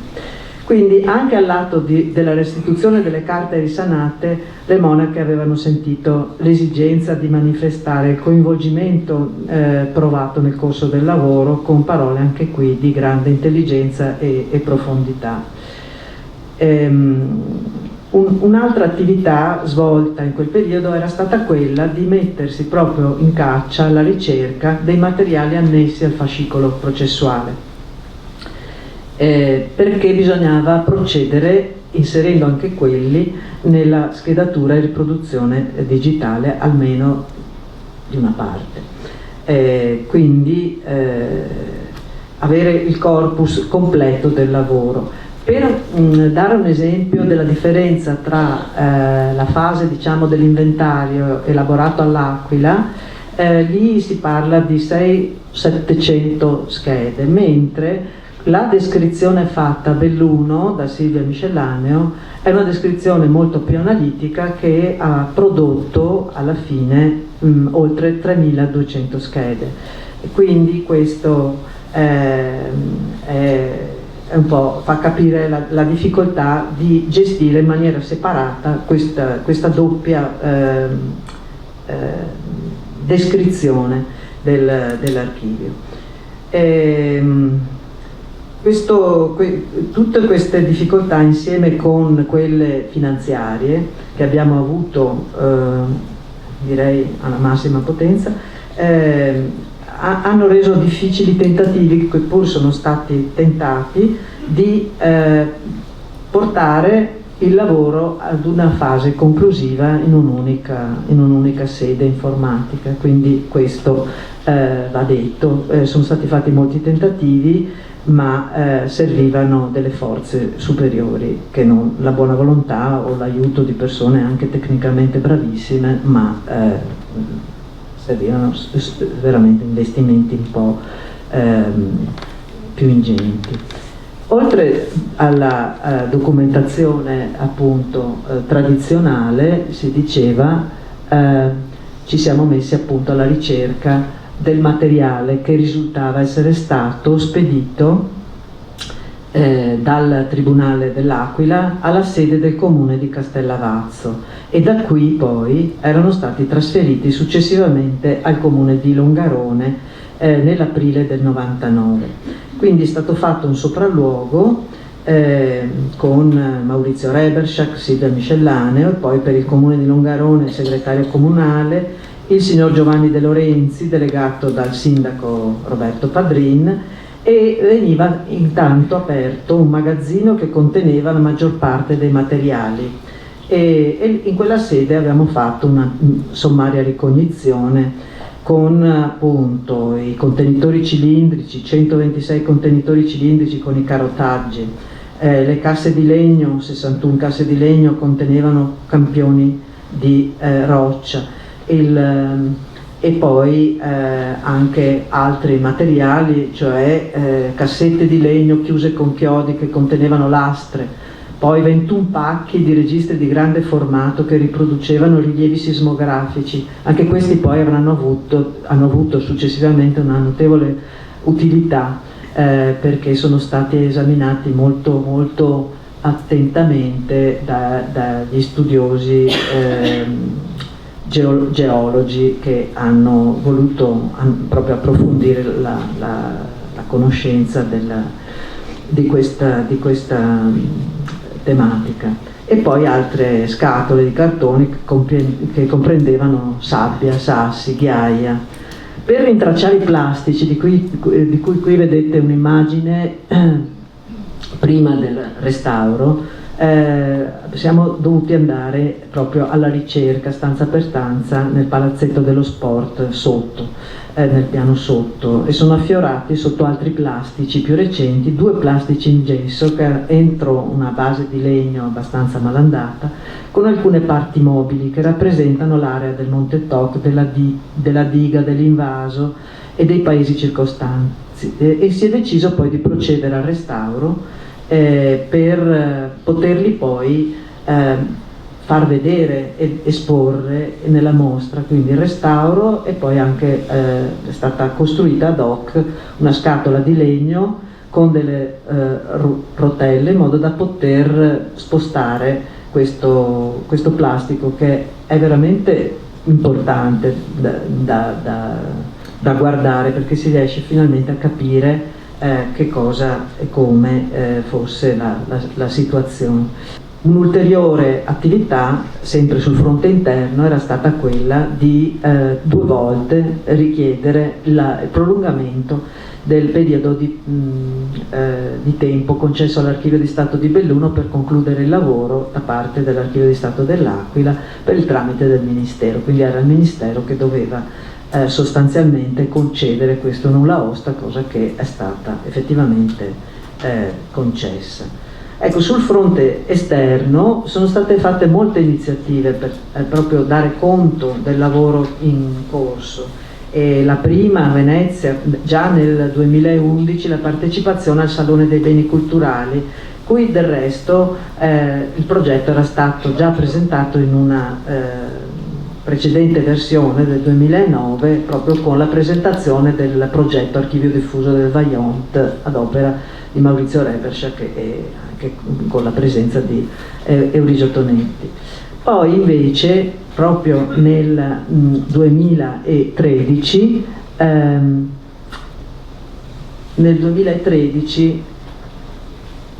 questa è l'altra parte del plastico, nel 2013 è stata organizzata una mostra da parte dell'associazione Tina Merlin, una mostra che poi ha girato molto nel bellunese e che ha portato molte persone a visitare in questa sua prima versione l'Archivio di Stato. Erano i giornali del Vaillant e quindi una cinquantina di prime pagine dei quotidiani italiani nei giorni immediatamente successivi al disastro del Vaillant, giornali che sono stati tante volte citati e analizzati anche da studiosi come appunto Maurizio Reberschak, ma che quella volta aveva visto la presenza di Mario Isnenghi nella prolusione della mostra.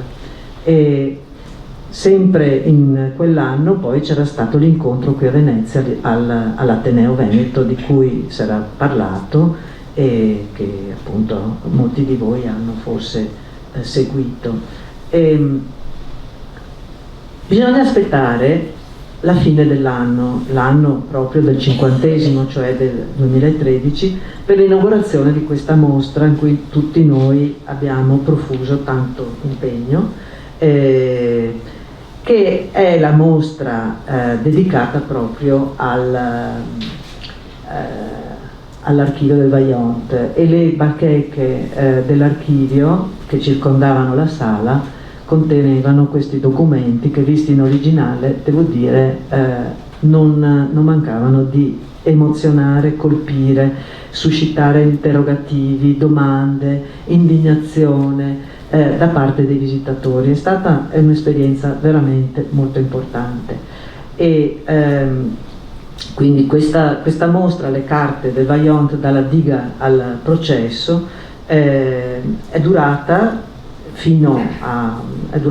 circa un mese, poi è stata chiusa per fare un'altra iniziativa e poi è stata di nuovo riaperta. La cosa importante è che proprio in quel momento tutta la digitalizzazione dell'archivio è stata messa a disposizione degli studiosi e quindi ha cominciato in quel periodo a diventare la sala di studio dell'Archivio di Stato di Belluno una sala veramente affollata di persone che volevano capire, che volevano conoscere, che volevano consultare, dimostrando concretamente che è così che doveva essere, cioè che queste carte dovevano effettivamente essere messe a disposizione dei bellunesi.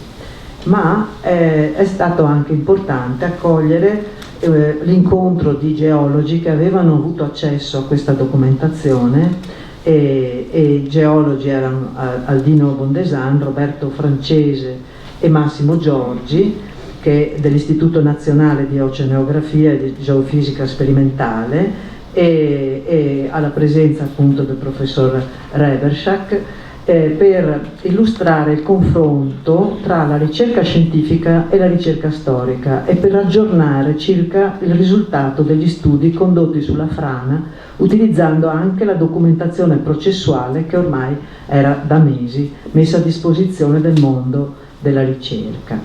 Molte poi le visite delle scuole, gruppi di persone, numerose le visite guidate, e quindi è stato più volte riproposta questa mostra. E infine l'avvio della prima richiesta di riconoscimento dell'International Memory of the World Register UNESCO, aderendo con convinzione alla proposta espressa da Irma Visalli. A quel primo tentativo, che allora non riuscì a oltrepassare il vaglio della commissione giudicatrice, è seguito quello riproposto di recente, che ha inserito il fascicolo processuale del Vajont nel registro Memoria del Mondo dell'UNESCO.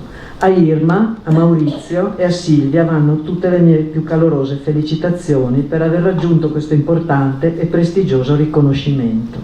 Per concludere, ancora grazie di cuore a Silvia Miscellaneo e a Maurizio Reberschak per aver tenuto dritta la barra del timone, conducendo in porto questa navicella archivistica. Grazie.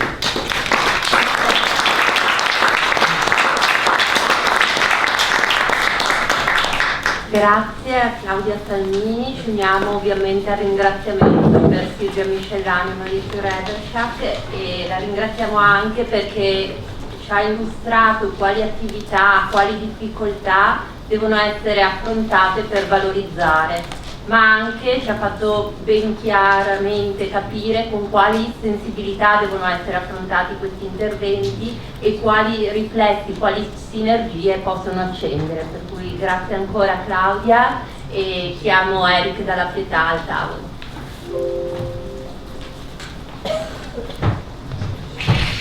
Eric Dalla Pietà è laureando in scienze archivistiche all'Università di Ca' Foscari di Venezia e durante il corso ha svolto un periodo di tirocinio in Istituto Veneto, occupandosi dell'archivio corrente e delle problematiche di organizzazione a livello di gestione documentale. Grazie a un contributo della Fondazione Venezia, a quali siamo sempre grati, ha avuto la possibilità di lavorare ancora all'Istituto Veneto al progetto di riordino e di inventariazione delle carte di Augusto Ghetti ed ha partecipato alla giornata proposta in Archivio di Stato di Venezia, affascinando il pubblico con il suo racconto, per cui vi lascio immediatamente la parola. Grazie dottoressa Del Rio. Nel 1991 l'ingegnere Augusto Ghetti dispose che la sua documentazione prodotta negli anni in cui venne coinvolto nella vicenda del Vajont venisse depositata presso l'Istituto Veneto. Nell'agosto 2022 è iniziato il lavoro di ordinamento e inventariazione di tutta la documentazione. La storia della vicenda giudiziaria di Augusto Ghetti non è molto conosciuta. La bibliografia intorno al Vajont è enorme, ma gli autori che hanno consultato questo archivio non sono tanti, anzi sono pochissimi.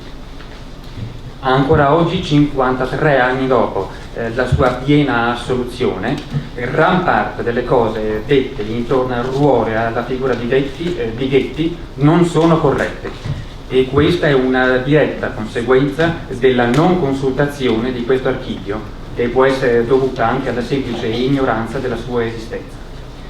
Vediamo adesso 4 punti essenziali. Quale fu la vicenda giudiziaria di Augusto Ghetti? Quali sono le tipologie documentarie conservate nell'archivio Ghetti Vajont? Come è stato realizzato il lavoro di inventariazione e cosa rende questo archivio particolarmente interessante? Nel 1961 Augusto Ghetti venne incaricato dalla SADE di svolgere una serie di esperimenti intorno ad un modello fisico idraulico per cercare di capire quali tipi di onde avrebbe potuto causare nel bacino del Vajont la frana del versante sinistro del Monte Toc. Gli esperimenti cominciarono nell'agosto 1961 e terminarono nell'aprile del 1962. Gli esperimenti vennero svolti presso il Centro Modelli Idraulici di Nove di Vittorio Veneto, detto anche CIM. Il modello riproduceva la diga e il lago osservatorio nella scala di riduzione di 1 a 200. Gli esperimenti consistevano nel far cadere in acqua, con modalità varie e velocità variabili, nell'acqua delle masse di materiale aventi volume e peso corrispondenti nella scala ridotta a quelli reali.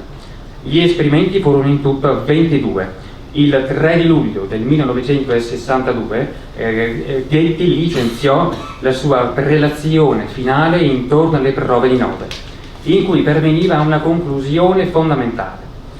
Posto che la sicurezza dell'impianto dipendeva dalla quantità di acqua presente nel lago serbatoio, la quota di massima sicurezza veniva indicata intorno ai 700 metri sul medio mare. L'anno successivo accadde l'immane tragedia e dopo oltre 4 anni di indagini Ghetti venne rinviato a giudizio assieme agli altri imputati con la sentenza del giudice istruttore del Tribunale di Belluno del 20 febbraio 1968. Le accuse rivolte dal giudice istruttore ad Augusto Ghetti si basavano intorno a questo ragionamento. È stato fatto un modello, è avvenuto un disastro, il modello quindi è errato. Augusto Ghetti era accusato di aver elaborato un modello con il quale non era stato capace di prevedere la pericolosità del bacino. Augusto Ghetti nominò 3 avvocati difensori: Giuseppe Zoccalà, ordinario di diritto penale all'Università di Padova; Arturo Sorgato, noto principe del foro con studio legale a Venezia; e Gaetano Bellisari, patrocinante in Cassazione con studio legale all'Aquila. Nominò inoltre 5 consulenti scientifici. Il primo fu Charles Jäger, ingegnere svizzero famosissimo, professore al Politecnico Federale di Zurigo e uno dei fondatori della meccanica delle rocce. Giulio Supino, professore di idraulica all'Università di Bologna; Giuseppe Evangelisti, ordinario di costruzioni idrauliche all'Università di Bologna; Lelio Stragiotti, direttore dell'Istituto di Arte Mineraria del Politecnico di Torino; e soprattutto Claudio Dattei, amico e collega di Augusto Ghetti all'Università di Padova.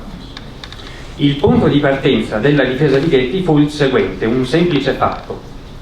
Nella sua relazione Ghetti aveva indicato non solo la quota di massima sicurezza, ma aveva anche chiesto di proseguire gli esperimenti su modello per cercare di capire se fosse stato possibile invasare il lago serbatoio a quote maggiori e che cosa sarebbe potuto accadere al paese di Longarone nel caso la diga fosse tracimata. La SADE non aveva autorizzato Ghetti a proseguire gli esperimenti.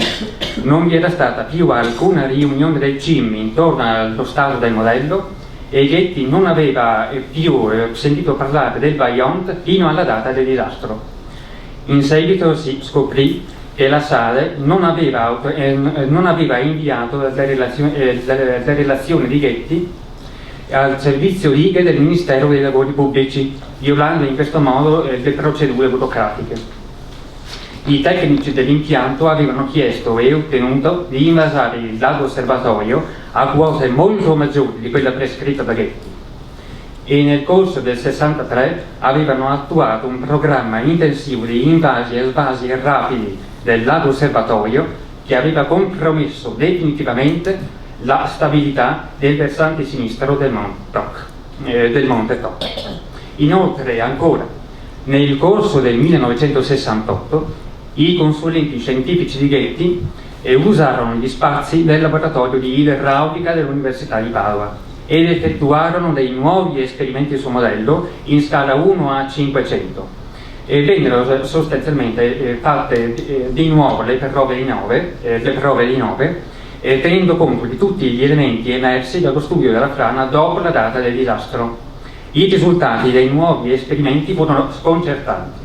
Il disastro era stato causato non tanto dalla frana, ma dalla abnorme velocità con la quale era caduta nel lago serbatoio, cioè 20 secondi. In base agli elementi forniti dalla SADE, era impossibile prevedere che la velocità di caduta sarebbe stata così alta e se non fosse stata superata la quota 700 prescritta da Ghetti, la tragedia avrebbe potuto essere evitata. Quindi ecco perché Ghetti era innocente.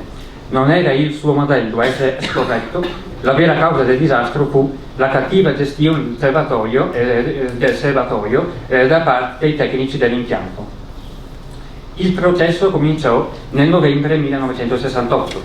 Tra il febbraio e il marzo 1969 Getty venne sottoposta a un serrato interrogatorio durato 3 settimane, in cui diede ai giudici delle risposte estremamente dettagliate e circostanziate, a differenza di quanto fece Alberico Bialene, cioè l'imputato principale. La difesa di Getty si rivelò estremamente efficace e le 2 sentenze del Tribunale Penale dell'Aquila e della Corte d'Appello dell'Aquila lo scagionarono da tutte le accuse e lo assolsero con formula piena per non aver commesso il fatto. Nell'archivio Getty-Vajont, conservato qui a Palazzo Redan, vengono conservate le seguenti tipologie documentarie: una fitta corrispondenza fra Augusto Getty e i suoi consulenti legali e scientifici, numerose relazioni tecnico-scientifiche inerenti alla frana del Vajont e il modello idraulico usate dalla difesa di Getty nel corso del processo, documentazione di carattere amministrativo e contabile, aperta parentesi.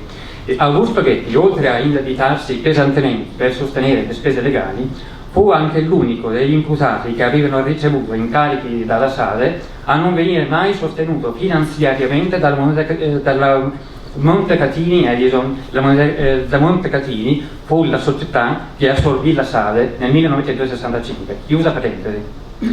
Inoltre ancora un plastico che riproduce la superficie di scorrimento della frana del Monte Toc nella scala di riduzione di 1 a 5.000, numerosi atti relativi a varie fasi dell'istruttoria, le trascrizioni stenografiche di alcune udienze e delle arringhe dei suoi avvocati e difensori, copie della requisitoria del pubblico ministero Arcangelo Mandarino, della sentenza del giudice istruttore e delle 2 sentenze dei primi 2 gradi di giudizio, un'ampia raccolta di quotidiani, riviste e periodici che risalgono agli anni 60, e da ultimo numerose planimetrie della Valle del Vajont e numerose fotografie delle prove di Nove. Questa massa documentaria è conservata all'interno di 25 buste, più la cassetta di legno che contiene il plastico che riproduce la frana del Monte Toc. In totale sono 1825 unità documentarie. La corrispondenza è stata riordinata in ordine cronologico, la rassegna stampa anch'essa è stata riordinata in ordine cronologico e gli allegati sono stati riuniti, ove era evidente, ai loro documenti principali. L'inventario che è stato realizzato è un inventario analitico, il livello di descrizione archivistica arriva fino alla singola unità documentaria. E per realizzare l'inventario è stata usata la piattaforma Archivi, alla cui base c'è il software aperto Collective Access. L'inventario attualmente è in fase di revisione finale, a breve sarà disponibile nel sito degli inventari dell'Istituto Veneto, archivioipsla.archivi.com. Dimenticavo che per realizzare l'inventario gli standard di riferimento sono stati ISA-RCPF e NIERA. Il lavoro di inventariazione l'ho svolto io, il supervisore scientifico è stato il dottor Carlo Urbani. Questo lavoro è stato reso possibile grazie al contributo finanziario della Fondazione di Venezia. Ora, cosa rende questo archivio particolarmente interessante? Essenzialmente 3 motivi. Il primo motivo: attraverso lo studio della corrispondenza tra Augusto Getty e i suoi consulenti legali e scientifici, l'archivio consente di cercare almeno di ricostruire quali furono le modalità con le quali la difesa di Getty decise di articolare e strutturare la strategia difensiva, che ricordiamo fu estremamente efficace, dato che Augusto Getty, se non ricordo male, fu l'unico fra gli imputati che venne assolto per non aver commesso il fatto. Il secondo motivo è che questo archivio consente di studiare le fasi redazionali delle perizie tecniche e delle istanze difensive in cui venivano presentate le tesi che alla fine lo fecero assolvere. Il terzo motivo è il più importante. Questo archivio consente di capire quali furono le vere ragioni per le quali Getty venne assolto alla fine. La sua innocenza, prima di venire accolta da un tribunale, venne dimostrata scientificamente attraverso prove scientifiche. non è stata un'abile riuscita degli avvocati difensori, ma è stata un fatto, questo non va dimenticato. Le conclusioni della sua difesa, infatti, non solo lo fecero assolvere, ma divennero note in tutto il mondo scientifico e costrinsero alla modifica di tutti i regolamenti inerenti alla gestione delle dighe, e fu un risultato che lo rese particolarmente orgoglioso. Qualche anni dopo la fine del processo, in un dialogo privato avuto con Claudio Ratei, che fu uno dei suoi consulenti che ho nominato prima, Augusto Ghetti definì la sua dimostrazione della correttezza, la sua dimostrazione in sede processuale della correttezza del modello idraulico, la più bella lezione della mia vita. Grazie, ho finito.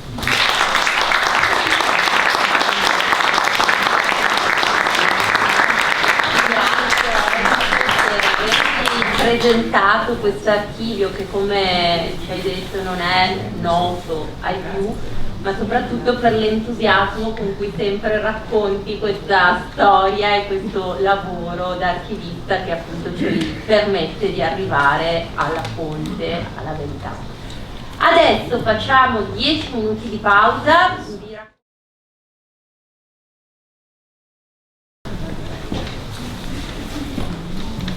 Marina Niero è colei che ha la cura di archivi e biblioteca presso l'Ateneo Veneto e che con l'avvallo del Presidente ha accettato la proposta di fare rete con noi fin dalla Domenica di Carta e quindi a lavorare con noi in questo piccolo progetto di valorizzazione. Lascio la parola a Marina. Grazie. Grazie di averci chiamato naturalmente, e noi già dal 2013, quando c'è stato il 50° della strage, come ha ricordato Claudia Salmini e Luigi Togliutti, mi sembra anche, abbiamo fatto parte di questo archivio diffuso, di questa idea di archivio diffuso che ci piacerebbe molto che venisse anche portata a termine sostanzialmente.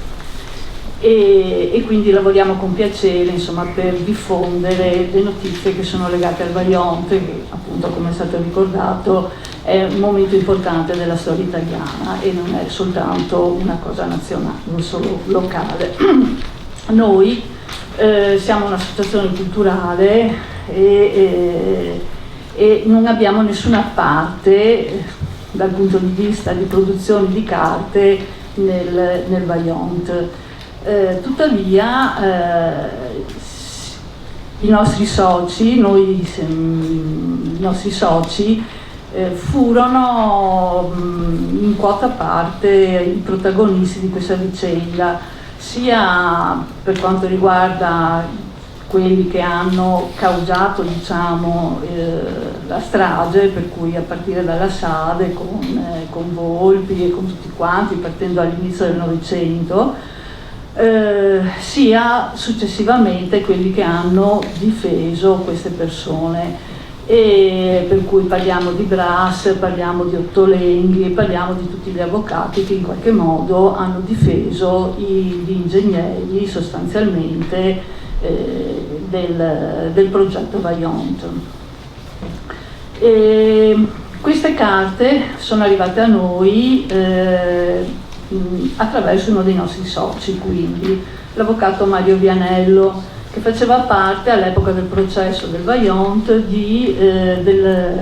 dell'ufficio era un giovane avvocato all'epoca e faceva parte dell'ufficio di Alessandro Brass, che è stato il difensore, il capo, chiamiamolo, del comitato di difesa di Alberico Biadene, il maggior imputato del Vajont, quello che ha sostituito Semenza, morto poco prima, l'anno prima mi sembra, o 2 anni prima del disastro, e a cui lui aveva succeduto come carica. Ecco, e quindi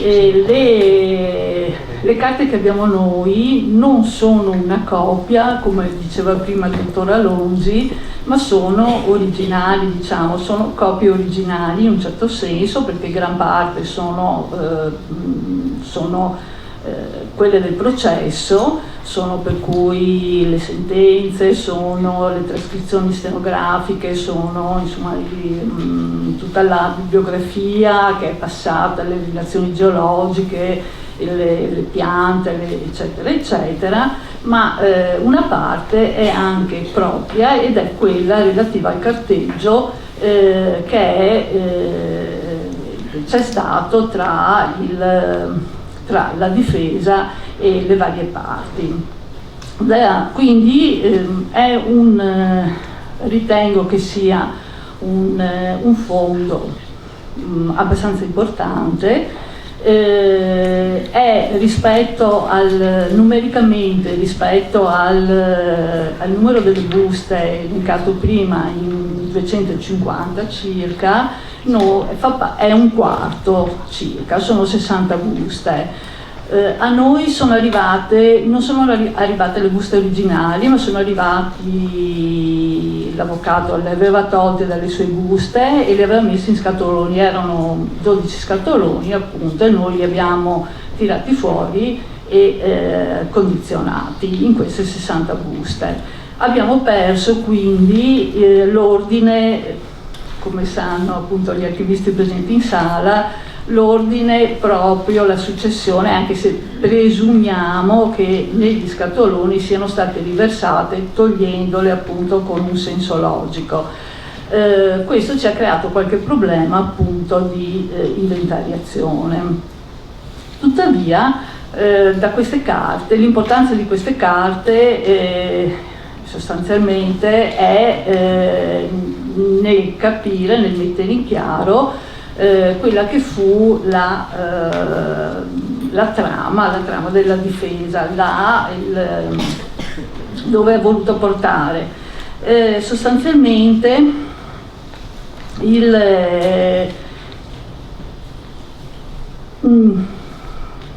sia attraverso il carteggio tra l'avvocato Brasi e la direzione dell'Enel che negli appunti, la difesa è attenta a non peggiorare ulteriormente una situazione già evidentemente compromessa. La ricerca di periti di parte favorevoli e il mascheramento di quelli contrari ruota nell'evidente tentativo di evitare una condanna per strage annunciata, peggiorata da interessi economici, ovviamente, per tacere della connivenza tra il potere politico e la SADE e poi Enel. È stato dato grande peso alla perizia del dottor Müller e all'articolo fatto dall'1,64 sugli effetti della frana, tutto centrato sulle sue considerazioni che la geomeccanica è una scienza nuova e poco conosciuta dalla geologia stessa, a cui proprio la SADE aveva contribuito, secondo quanto dice lo stesso Müller, con finanziamenti.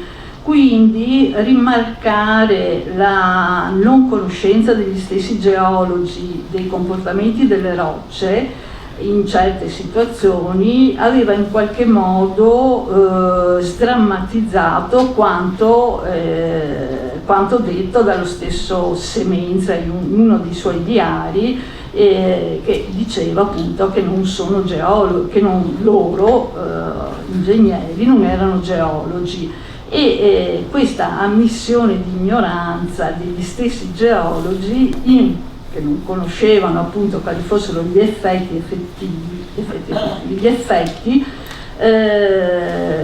scagionava anche gli stessi ingegneri civili mandati a costruire questa grande opera idroelettrica. Non dimentichiamo che questa era un'opera veramente molto importante nell'Italia di allora e che avrebbe comportato, se avesse funzionato, un cambiamento notevole nell'approvvigionamento idroelettrico, soprattutto per una regione come il Veneto che ha nelle fonti d'acqua una sua ricchezza. E come ha avuto occasione di dire l'avvocato Vianello, ha comportato proprio il disastro del Vajont, ha provocato un cambio di rotta in questo senso, che per molto tempo non si pensò più di sfruttare l'energia idraulica per l'energia elettrica. In questi ci sono appunto, quindi è molto importante questo carteggio che avviene anche tra il figlio di Semenza, che era un geologo, il figlio di Carlo Semenza, il progettista del Vajont, che era un geologo e faceva parte di un'azienda di Milano che fu consultata proprio in questa fase. È molto importante proprio per capire come si sono comportati nel tentativo di minimizzare quello che è stato un disastro provocato sicuramente.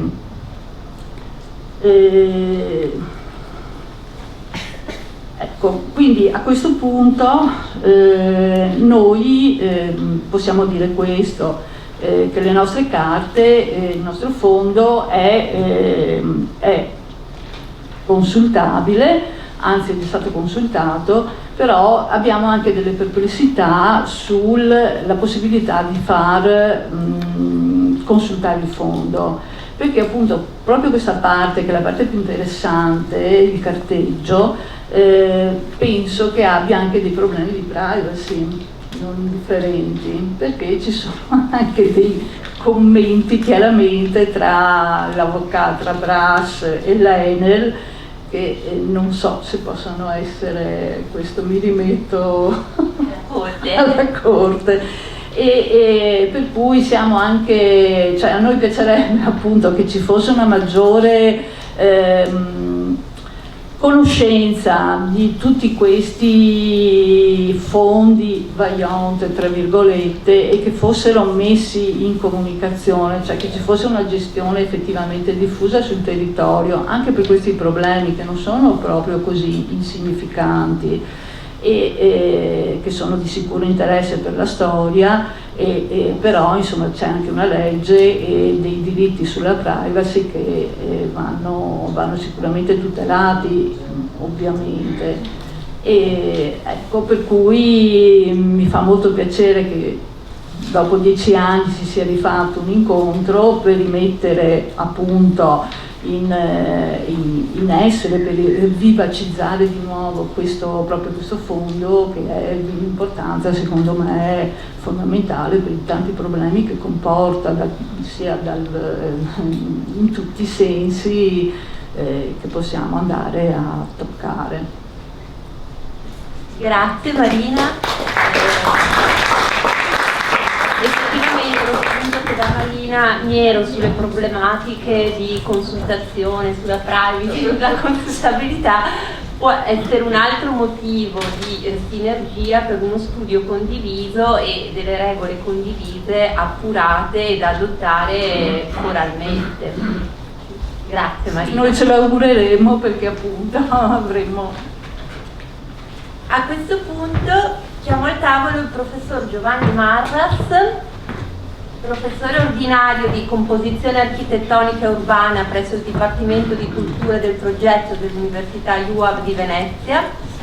Svolge ricerche su forma, costruzione e carattere dell'architettura nelle performance del moderno in America Latina, sul ruolo dell'eredità culturale e dei valori identitari nel progetto di architettura, nelle relazioni complesse con la città e il paesaggio nella fenomenologia del contemporaneo.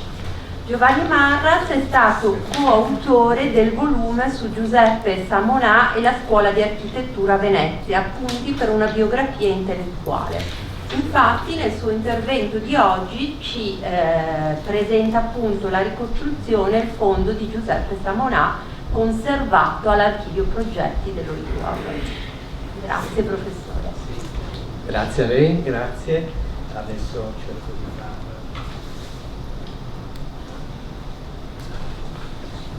mettere a tutto sto. Ah, ecco questo sì.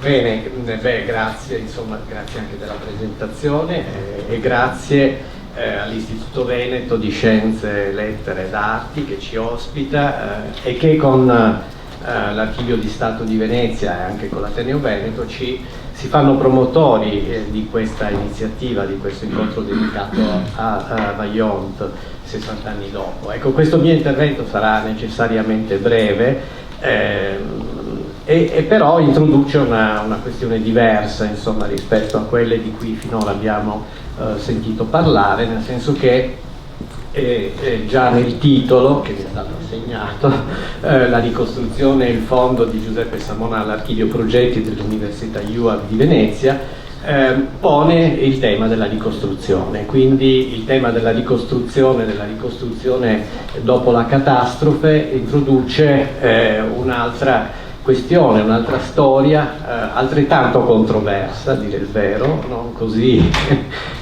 trionfante, così pacifica come si potrebbe forse sperare, insomma, dopo un evento così catastrofico, e quindi oggi a 60 anni dalla catastrofe, oltre che appunto andare alle fonti, al fascicolo del processo, tutti questi documenti anche molto dolorosi, insomma, di cui ci è stato parlato, ecco, mi sembra interessante riguardare la vicenda Vajont focalizzando l'attenzione sul tema della ricostruzione. Il tema della ricostruzione ha chiaramente portato ad interrogarsi su quali potessero e dovessero essere le modalità, ma di fatto non ci fu tantissimo tempo, insomma, i tempi furono molto rapidi, molto stretti, e quindi emersero tutta una serie di questioni e di fatti che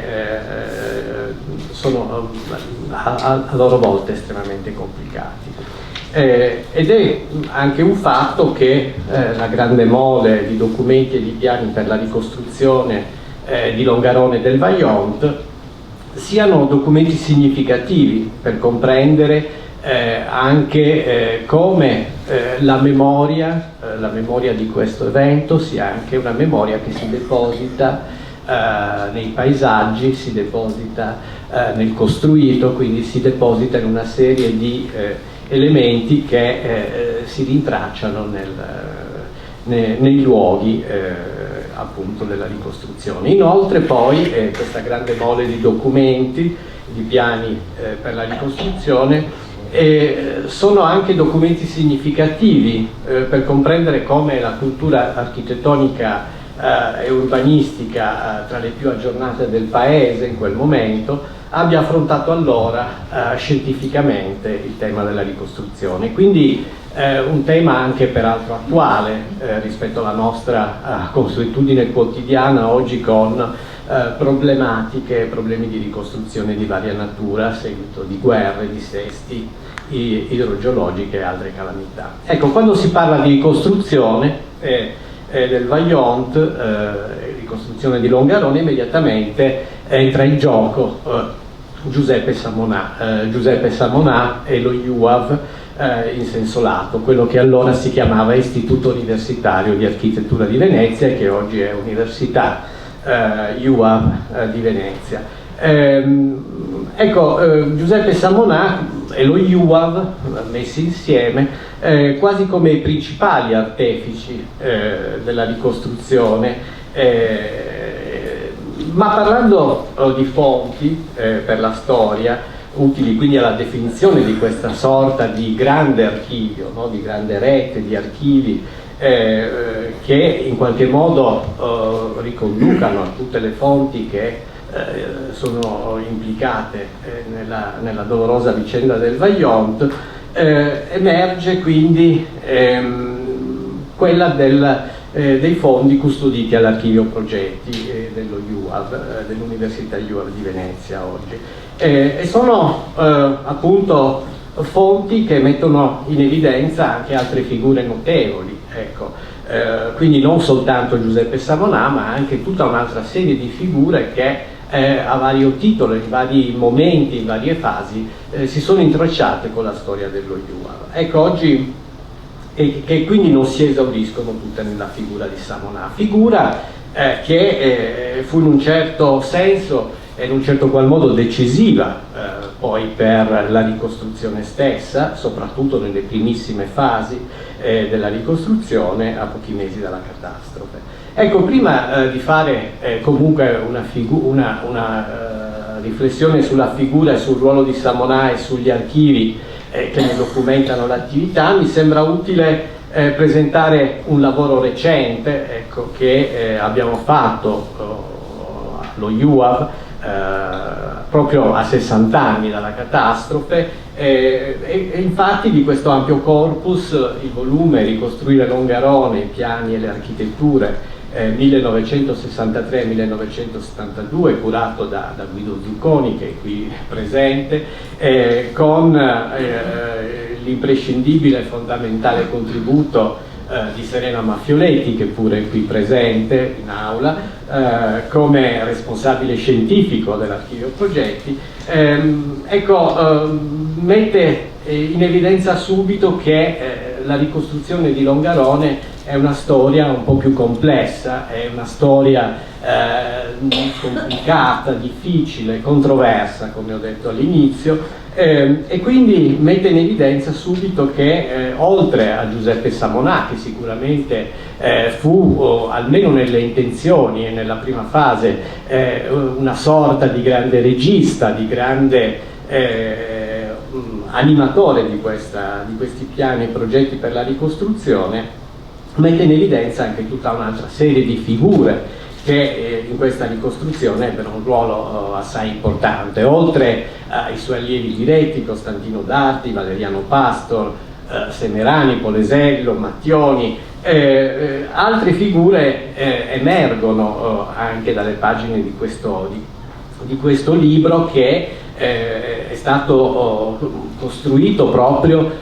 cercando di dare uno sguardo anche ad aspetti meno noti e meno sviluppati e meno appuntati. E quindi altre figure, appunto, come quelle di Francesco Tentori e Gianni Avon, che nella fase successiva a quella del primo piano ebbero un ruolo molto importante, soprattutto nella mediazione con i sopravvissuti e con quelli che erano rimasti cittadini di Longarone. E poi altre figure come Antonio Morassutti, Edoardo Gerner, la figura di Michelucci, che pure viene affrontata in questo libro, anche se i materiali non sono in archivio progetti. Ecco, l'archivio progetti sicuramente presenta un corpus molto ampio, molto vasto di materiali, perché non è soltanto il fondo Giuseppe Samonà, come si dice nel mio titolo, no? Ma è il fondo di Giuseppe Alberto Samonà, che sicuramente contiene molti materiali, ma ci sono il fondo di Egler Renata Trincanato, che documenta anche con molte fotografie i sopralluoghi che vennero fatti subito dopo la catastrofe, e poi anche altri fondi, appunto il fondo Gellner, tutta una serie di documenti che sono intervenuti in fasi molto successive, e poi il piano comprensoriale. Insomma, ci sono veramente molti materiali, e il volume, anche così scorgendo molto rapidamente l'indice, traccia una mappa di questi luoghi della ricostruzione, di questi progetti. Una ricostruzione che opera per piani e per progetti, per piani di diversa scala, e poi vedremo magari un po' più da vicino questi aspetti, e poi anche per progetti, per opere, quelle opere che proprio furono quella che abbiamo in copertina, insomma, di Valeriano Pastor, che ricordiamo qui proprio scomparso in questi ultimi giorni, le prime opere costruite, che furono anche le prime opere a mettere in crisi, diciamo, questi piani magnifici per la ricostruzione.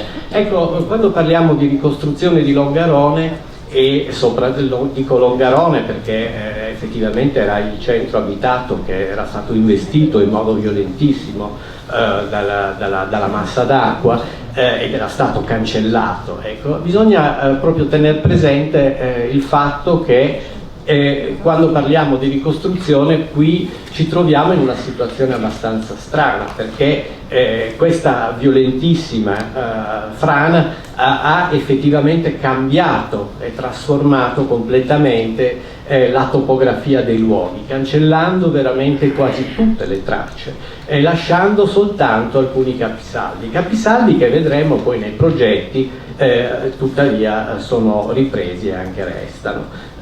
Ecco, quindi dicevo che questa vicenda della ricostruzione io credo che entri a pieno titolo, insomma, in questo grande archivio che riguarda il Vajont, e soprattutto rientra a pieno titolo proprio anche per la memoria sedimentata nei luoghi che queste architetture e questi piani hanno lasciato, e poi anche una memoria immateriale. Ecco, ritornando al ruolo di Giuseppe Samonà, è ovvio che non potrò fare un excursus molto ampio in un tempo così breve, però vale la pena forse così fare almeno qualche riferimento per cogliere il ruolo e cogliere anche il crocevia che in quel momento era stato lo UAV in questa vicenda. Quindi non è certo questo il momento per tracciare un ritratto del personaggio, che pure risulta però a mio giudizio indispensabile per comprendere appieno le proposte che vennero avanzate per la ricostruzione del Vajont. E quindi ricorrendo a questo vero ritratto fatto da Mario De Luigi, che ce lo mostra con i paludamenti da rettore, no? E quindi da direttore dello UAV di quegli anni, ci dà modo di evidenziare subito e molto rapidamente alcuni tratti caratteristici. Forse vale anche la pena, nonostante questo esprit cubista del ritratto, diciamo così, ribadire che Giuseppe Samonà è un personaggio di stampo ottocentesco. Ecco, non tracceremo adesso la storia di questo personaggio, ma è bene tenerlo presente.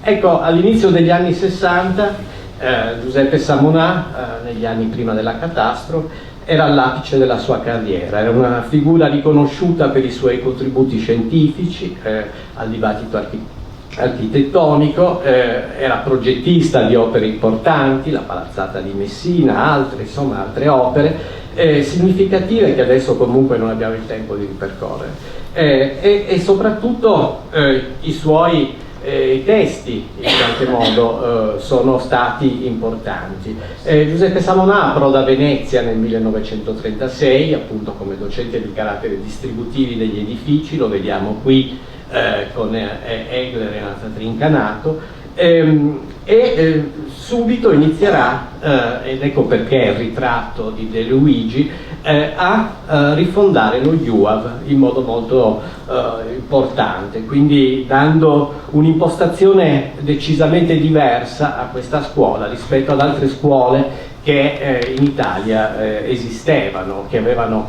in genere un approccio politecnico, oppure erano scuole nate vicino alle accademie. Ecco, quello che emerge allo UAV in quegli anni è invece proprio un modo di insegnare diverso, e quindi come diceva Trincanato anche, Giuseppe Samonà inizia allo UAV un diverso modo di intendere l'insegnamento della progettazione e dell'architettura, e questo in qualche modo contribuisce a mettere in evidenza il fatto che sarà quasi lo UAV in qualche modo che inevitabilmente viene del tutto coinvolto in questa ricostruzione, no?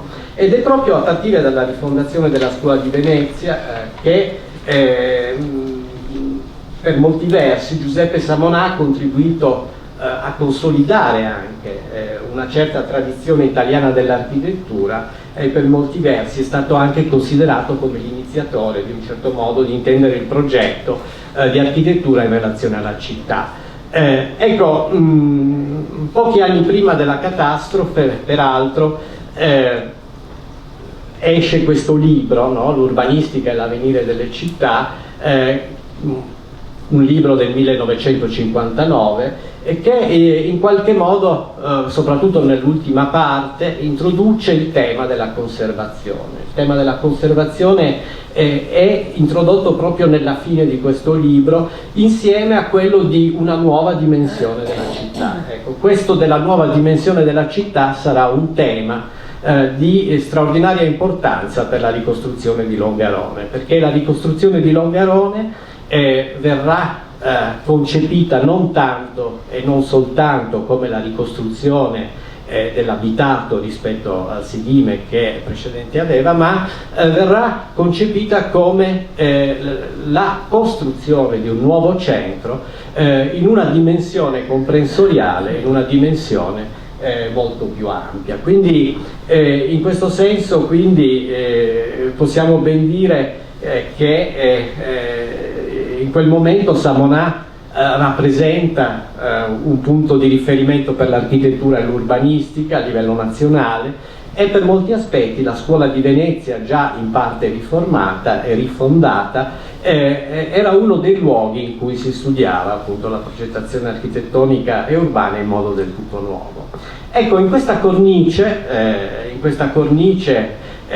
e con l'avvio di quel cosiddetto centro-sinistra organico, come lo definisce Guido Zucconi nel saggio introduttivo, che in qualche modo mette in evidenza tutta una serie di relazioni significative e rilevanti che ebbero una grande influenza per la ricostruzione, e quindi con il socialista Pieraccini ai lavori pubblici, Antonio Giolitti al bilancio e alla programmazione economica, in qualche modo che nasce questa collaborazione, questo avvio della ricostruzione. E quindi a poco meno di un mese dalla frana fu approvata la legge 1457 1457, che appunto recava provvidenze a favore delle zone devastate dalla catastrofe, e l'11 dicembre Giuseppe Samonà veniva chiamato dal Consiglio Superiore dei Lavori Pubblici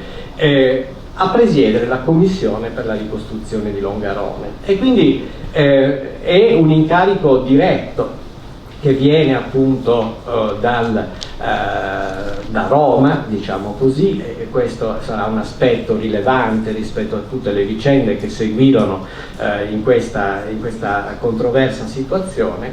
E quindi Giuseppe Samonà viene incaricato direttamente di intervenire immediatamente per la ricostruzione di Longarone e dei luoghi devastati dalla catastrofe. Questa è una delle prime tavole appunto che disegnano il piano regolatore generale di Longarone e Castello Lavazzo, che in quel momento erano ancora due nuclei separati e che in qualche modo a partire da questo piano viene riunificato, ed è un gruppo di lavoro che adesso qui non si vede nell'immagine, ma che è scritto in testa alla tavola, che è costituito da dei grandi e significativi nomi che vengono chiamati a contribuire a questo lavoro di ricostruzione. Quindi Giuseppe Samonà col ruolo di coordinatore o comunque di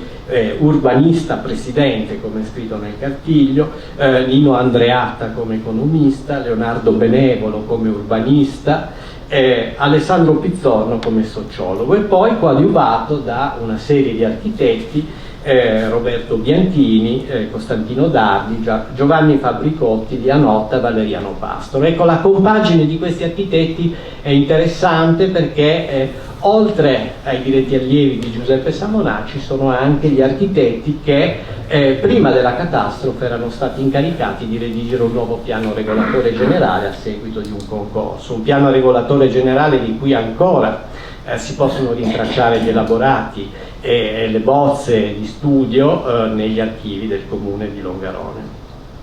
Ecco, appunto tra gli architetti Dardi e Pastor si erano formati nella scuola di Venezia, mentre appunto gli altri tre, Bianchini, Fabbricotti e Nota, erano stati incaricati dall'amministrazione comunale appunto di redigere il piano.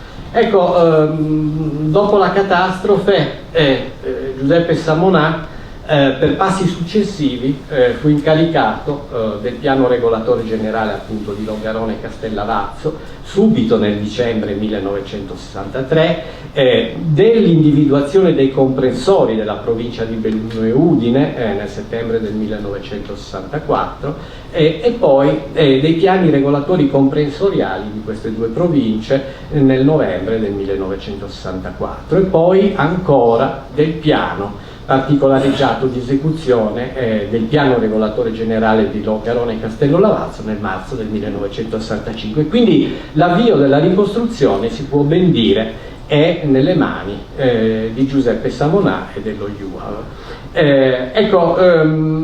E qui subito inizia un dialogo, chiamiamolo dialogo, una relazione, un rapporto con la comunità, quello che era rimasto della comunità, la comunità dei superstiti, che già il 18 ottobre si era riunita a pochi giorni del disastro. Appunto la maggior parte dei cittadini superstiti si era riunita con il vice sindaco allora Terenzio Arduini in consiglio comunale, avevano stabilito che Longarone doveva essere ricostruita dov'era, ed è interessante leggere proprio questo documento che casualmente io ho ritrovato nel fondo di Miozzi relativo alla costruzione della nuova autostrada Venezia-Monaco, Venezia-Longarone-Monaco, no? E quindi in qualche modo i cittadini avevano spinto moltissimo perché appunto la ricostruzione avvenisse, e il comitato di redazione del piano, nonostante anche le valutazioni tecniche ed economiche che invece potevano indurre a decidere di ricostruire Longarone in un altro luogo, invece non potendo proprio prescindere dalla tenace vitalità dei superstiti che vogliono Longarone dov'era, così era scritto, giunge proprio a sposare questa definizione, e quindi da questo emergono i primi progetti che sono progetti di una nuova città che sorge appunto in questo luogo completamente spazzato. Sì, grazie, chiudo molto velocemente, in effetti io tenderei adesso ad allungare, ma prometto che non lo farò, e quindi in qualche modo diciamo che la nuova Longarone è una nuova città, una città per la quale forse i cittadini non erano preparati a sposare questo progetto di grande, per certi versi di grande luminosità, e quindi in tempi brevissimi Giuseppe Samonà mise appunto questo progetto, mise appunto questi primi piani, un piano e un progetto che erano tuttavia costruiti attraverso una serie di architetture e che vennero affidati a dei modelli che vediamo qui. Il modello venne poi trasportato a Longarone e già appunto già all'inizio del mese di marzo nacque il primo schema, così veniva chiamato, di piano regolatore intercomunale che unificava i due comuni, e quindi venne presentato al Consiglio Comunale e al Ministro Pieraccini, e questo modello, e poi venne anche realizzato un modello ad una scala anche più ampia, ad una scala territoriale, un modello che attualmente, mentre di questo modello si sono perse le tracce, no? E abbiamo soltanto delle riproduzioni fotografiche in archivio progetti anche molto diverse viste, di questo invece questo modello invece è conservato nel fondo Samonà, in parte del fondo Samonà che si trova nel Centro Studi Archivi della Comunicazione a Parma, e questo è stato anche riportato a Venezia in occasione di un'altra mostra dopo la catastrofe che venne fatta alla fine degli anni 90 in Fondazione Masieri.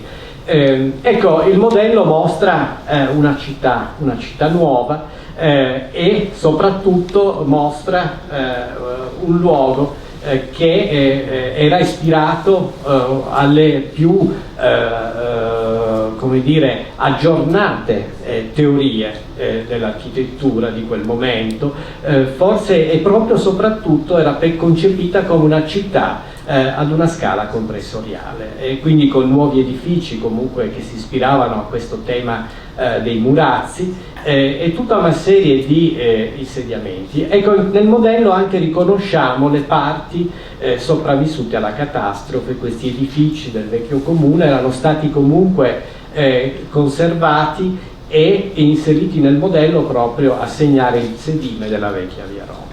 Non mi dilungherò più di tanto su tutto il progetto perché chiudo, ma la cosa importante che è in qualche modo da ribadire è proprio questa dimensione, cioè la nuova dimensione di Longarone è una dimensione che non si ferma all'abitato, che non si ferma alla dimensione del nucleo abitato, ma è una dimensione che trova la sua ragion d'essere nei piani comprensoriali che Giuseppe Samonà da lì porterà avanti e che verranno approvati alla fine degli anni 60. Questo tema della ricostruzione di Longarone io credo che sia uno dei temi che possano contribuire a dare senso anche alla ricostruzione di una memoria collettiva, anche a partire dal recupero e dalla conservazione di tutta una serie di manufatti che in quella circostanza vennero realizzati. Va bene, grazie. Grazie professor Mata, tanto per averci ricordato che l'archivio Samonà non è l'unico conservato all'archivio progetti e per aver posto la nostra attenzione su quest'altro percorso di ricerca che è appunto quello della ricostruzione, sul quale peraltro avevamo riflettuto anche durante la Domenica di Carta esponendo dei documenti del Magistrato alle Acque e in particolare dei progetti dell'architetto Giovanni Michelucci che appunto aveva lavorato al progetto per la ricostruzione di chiese e campanile, quindi è un percorso che sicuramente anche questo deve essere affrontato. Grazie ancora. Chiamo quindi al tavolo Maurizio Reberschat,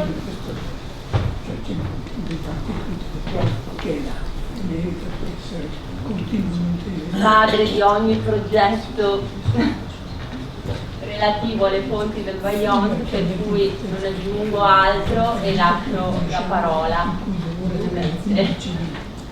Io parlerò un po' in piedi, un po' seduto, se mi consentite.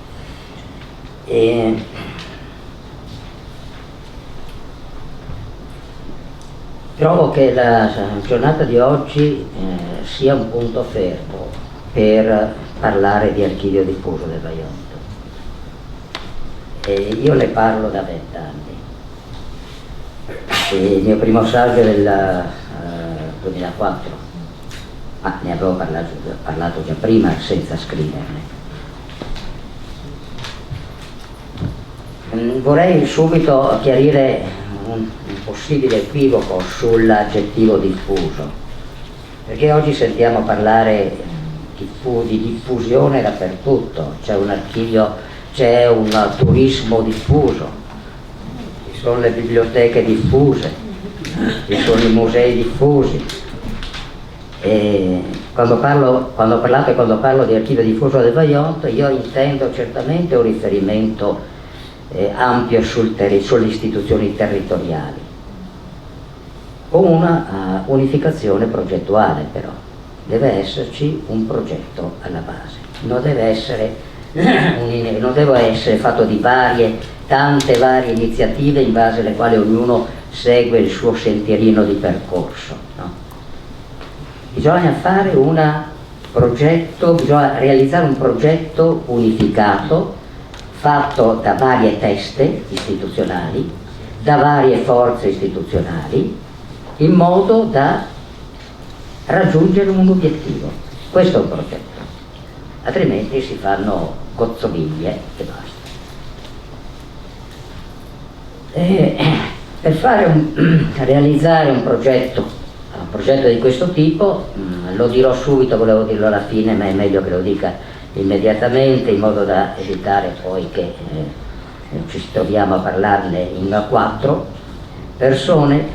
Per fare un archivio diffuso bisogna avere a disposizione forze istituzionali, prima di tutto. Certo, studiosi, singoli studiosi, ma bisogna che ci sia una sensibilità istituzionale, come quella che all'interno degli archivi di Stato nel corso di questi ultimi 20 anni personalmente ho avuto modo di constatare esistere realmente, no? C'è una venerazione dei documenti, ma non perché il documento sia bello, per carità, alcuni documenti sono anche belli. Vedere dei progetti della diga del Vajont, progetti grafici, è una cosa molto bella, anche perché non venivano realizzati attraverso strutture informatiche, venivano realizzati a mano. Alcuni di questi progetti hanno anche i colori fatti a mano, fatti con matite colorate. E io ho una venerazione ovviamente dei documenti, perché i documenti per me sono la fonte della mia vita di studioso. Io provengo dalla scuola storica di Padova, quella di Roberto Cessi, ma continuata poi da Paolo Salvin, da Federico Seneca, e poi corredata quando sono stato chiamato a Venezia dalla scuola di Marino Berengo e dalla scuola di Gaetano Cozzi. Tutti questi hanno avuto una venerazione che io ho incorporato, la venerazione del documento come fonte storica. Allora l'archivio diffuso deve essere costituito, dovrebbe essere costituito dal mettere insieme le forze di diverse discipline, perché anche questo è un aspetto di cui si sono perse le tracce nei percorsi degli ultimi anni informatici. Fino a qualche anno fa, quando qualunque ricerca non fosse stata esclusivamente sovrastata dalla struttura dell'informatica, ogni ricerca doveva fare riferimento a elementi di pluridisciplinarietà. Altrimenti una ricerca non si sosteneva, se non perché era fatta così con molta buona volontà, ma senza unire forze di diverse esperienze. Questo è fondamentale, anche perché gli archivi sono molteplici e riguardano diverse produzioni di istituzioni, di amministrazioni, e sono finalizzati a scopi diversi. Le carte erano finalizzate a scopi diversi. Per il momento parliamo ancora di carte, finché si potrà parlare di carte materiali o carte digitalizzate. Quando io ebbi per la prima volta l'autorizzazione a consultare l'archivio del processo Vajont all'Aquila, dopo numerosi tentativi, sono già stati ricordati, e ho fatto in diverse fasi, nel 2002 mi trovai di fronte in quella stanzina di cui è stata proiettata l'immagine delle scaffalature, che era una stanzina, per rendere conto, insomma, era la stanza migliore che fosse stata individuata nel Tribunale dell'Aquila. Era la stanza di presenza delle guardie carcerarie che dovevano sorvegliare i detenuti messi nelle celle vicine prima di andare in aula per il giudizio. È una stanza che aveva 2 finestre, ma erano tappate dalle imposte, e il presidente, mi ricordo, mi raccomandò molto di non aprire quelle imposte, perché nonostante il tribunale non avesse alle sue spalle molti anni dalla fabbricazione, era sorto negli anni 60, il Vajont fu il primo processo di rilievo che si tenne all'Aquila, trasferito appunto per legittima sospicione. e quelle stanze dovevano rimanere, appunto, le finestre dovevano rimanere completamente chiuse. Io avevo a disposizione una sola lampadina da 25 watt per leggere i documenti. E nonostante questo io scoprì il mondo reale di queste carte, che avevo intuito quanto ricchezza di documentazione, di riferimenti a fatti, a iniziative, a decisioni fossero state realizzate nel corso della lunga vicenda del Vajont, perché la prima chiave di lettura sul Vajont che avevo avuto era stata la sentenza istruttoria del giudice Fabbri, che per me fu una rivelazione, perché la sentenza istruttoria in tutta la prima parte era dedicata alla storia del Vajont, fatta sulle basi delle carte sequestrate, dei documenti sequestrati dal giudice Fabbri in fase istruttoria. Se il giudice Fabbri non avesse avuto questa iniziativa, non avesse realizzato questa iniziativa immediatamente dopo il conferimento del dovere istruttorio che gli era stato dato dalla Procura della Repubblica nella persona del procuratore Mandarino, se non avesse sequestrato quelle carte sarebbero sparite, perché ovviamente davano dei riferimenti che erano sensibilmente soggetti a interventi di giudizio giudiziario.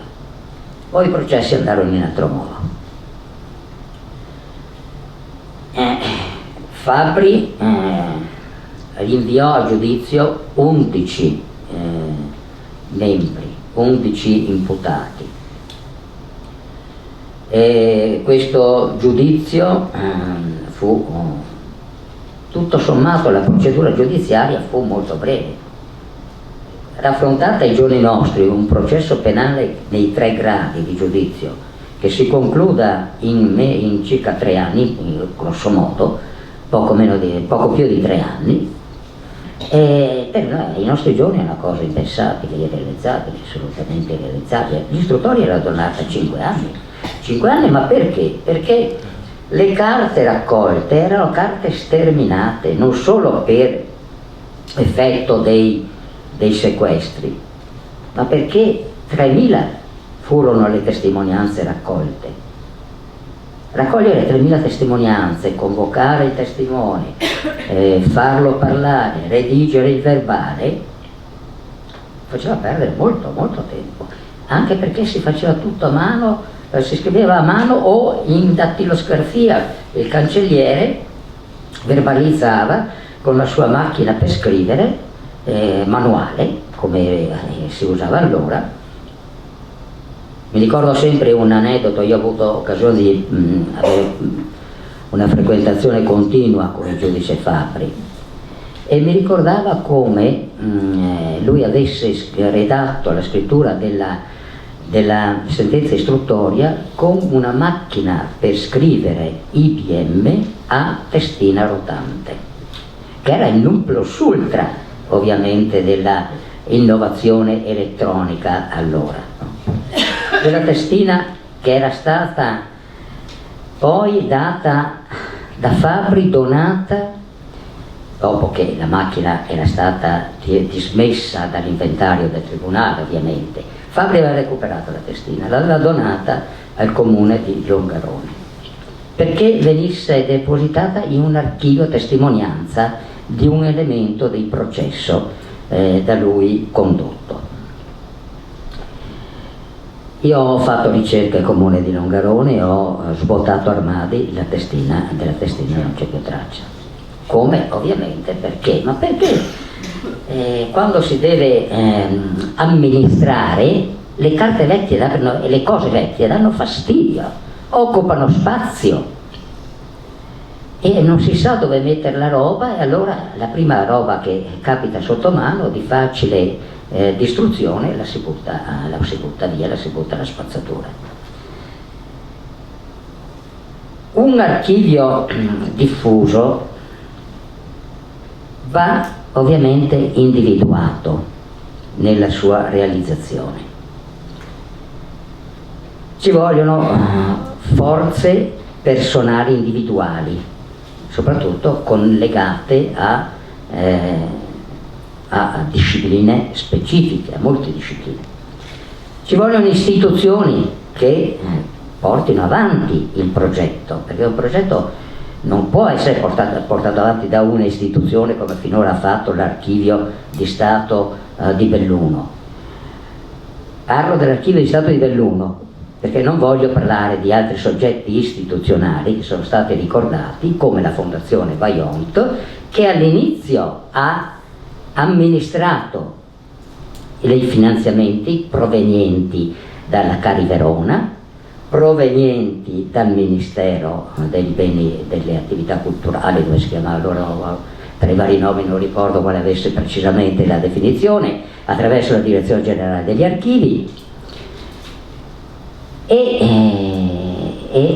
però poi nei rendiconti i conti non tornavano, non sono tornati, non quadravano più alla fine.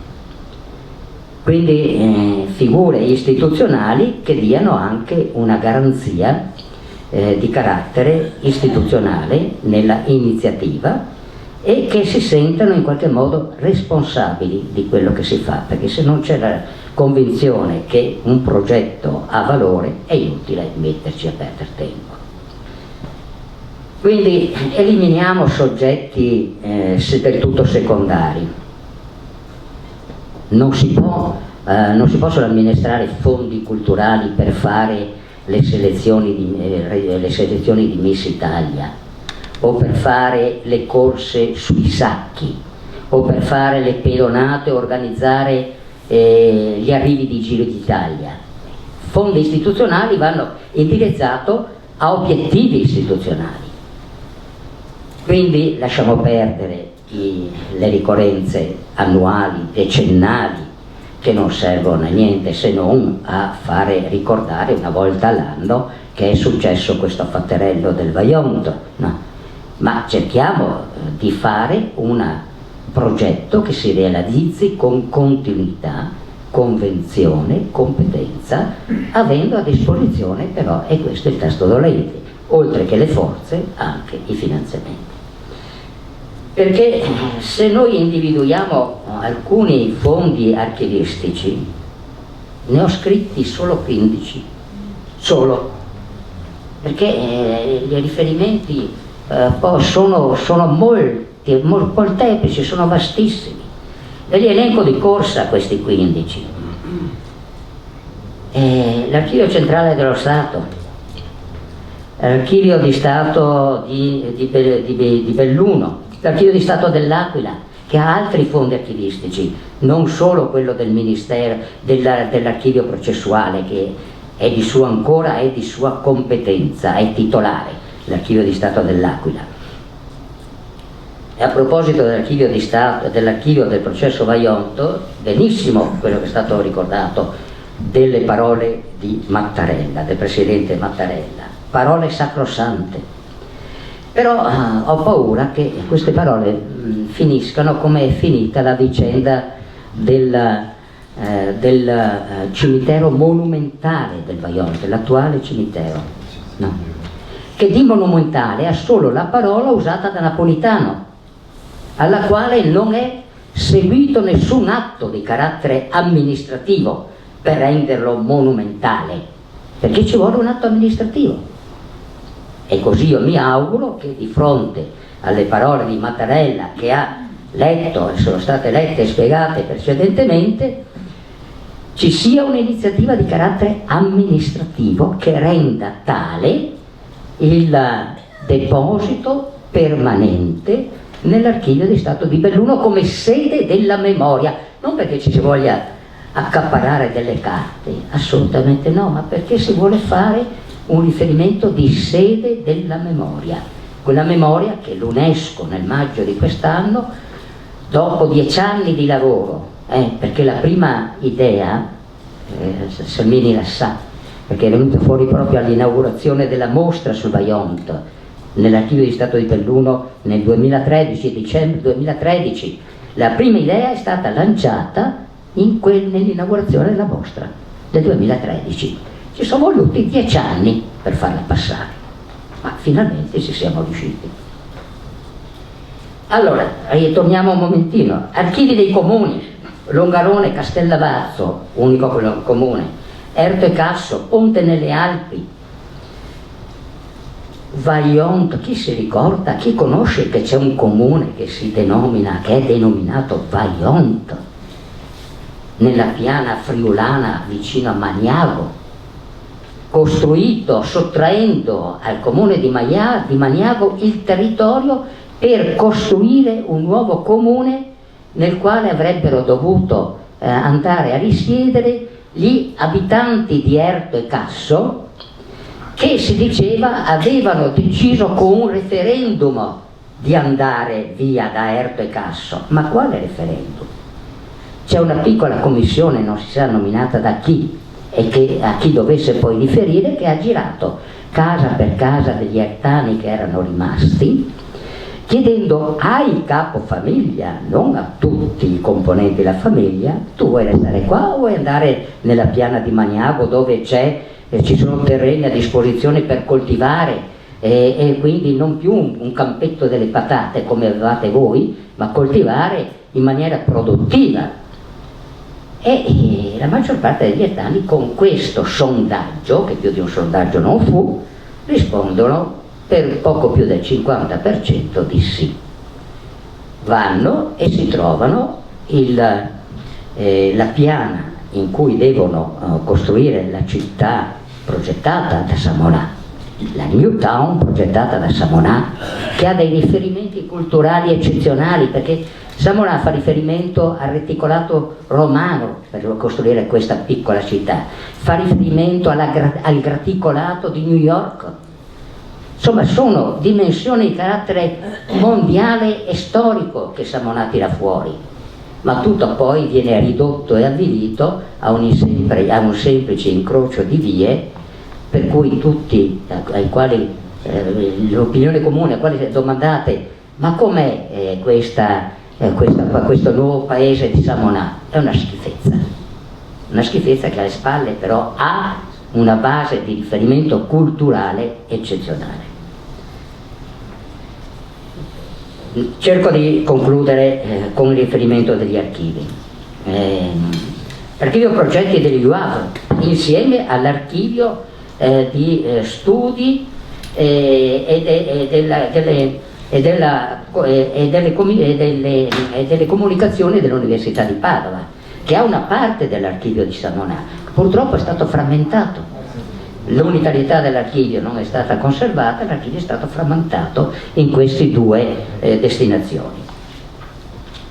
Questo si spera che non avvenga più, non parlo specificamente dell'archivio, della frammentazione di archivi, ma per altri, perché ognuno vuole tenersi la propria cartina.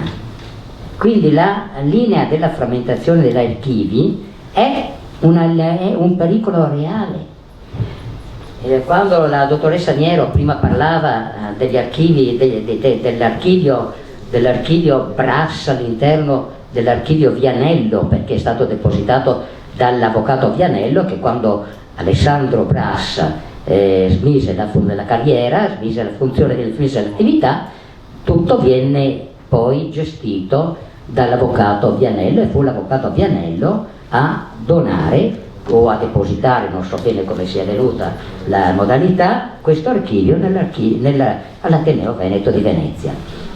Mi permetto di dire solo in conclusione, per quanto riguarda questo archivio, che c'è un unico vincolo nella legge archivistica, nel codice di beni culturali e nella legge archivistica, di inconsultibilità degli archivi, che sono l'inconsultabilità è per i dati sensibili, che vuol dire i dati che si riferiscono al patrimonio, alla famiglia e alla salute. Non c'è nessun altro vincolo che la legge impone. Poi, se qualcuno vuole vincolare altre cose, può farlo, per carità. Non è istituzione statale, ma l'istituzione statale e la legge degli archivi ovviamente per estensione viene applicata a tutta la normativa archivistica, non solo agli archivi statali. Rapidamente gli archivi. Gli archivi parlamentari, Camera e Senato, che hanno anche un loro archivio, oltre alla conservazione degli atti prodotti dai due rami del Parlamento, hanno un loro archivio. C'è qualcuno che è uscito in questi giorni con una bella sparata, cioè prendiamo l'archivio del Senato per quanto riguarda la commissione parlamentare d'inchiesta depositata nell'archivio del Senato e lo trasferiamo a quello a Belluno. Per carità, lasciamolo nell'unità dell'archivio del Senato, ma queste sono semplicemente baggianate da ignoranti. No? E non a caso ci troviamo di fronte ad alcuni parlamentari che escono con queste, che se ne vengono fuori con queste uscite. Gli archivi Ghetti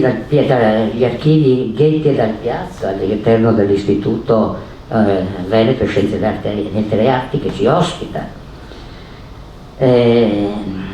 l'archivio storico Enel a Napoli, che ha raccolto tutti gli archivi degli ex compartimenti Enel in Italia, per cui quello che c'era nel compartimento Triveneto con sede a Venezia dell'Enel è stato trasferito a Napoli, quindi abbiamo una parte dell'archivio SADE e una parte delle società elettriche incorporate all'interno della SADE. È un archivio incompleto, perché l'archivio amministrativo della SADE, all'atto della nazionalizzazione degli impianti di produzione, la SADE rimase in piedi per un anno come società finanziaria e poi si sparì per incorporazione nella Montecatini, prima della unificazione con la Edison, che avviene, come è stato ricordato, nel 65. Nel 64 l'archivio della SADE, che si trova a Venezia, e i vecchi dirigenti della SADE di Venezia, della Enel di Venezia, ricordano che era stato caricato in peate. Voi sapete cosa erano le peate? I barconi da trasporto che si facevano muovere con i remi lunghi spinti a spalla. Ricordano questa partenza delle carte della SADE verso Milano, cioè per essere depositati in un magazzino della Montecatini. Questo archivio è partito, ma non si sa se sia arrivato o no. Io ho definito questa vicenda kafkiana disperso nella nebbia della Valpadana. Non si sa più niente di questo archivio. Quindi ricerche di archivi e messi insieme di questi archivi. In questo modo forse, con convinzione, sostegni istituzionali, finanziamenti, potremo dare a questo vita, a questo mitico archivio diffuso del Vajont. Grazie. Grazie Maurizio Reberschak anche per tutto il lavoro svolto e per l'impeto che ogni volta ci comunica.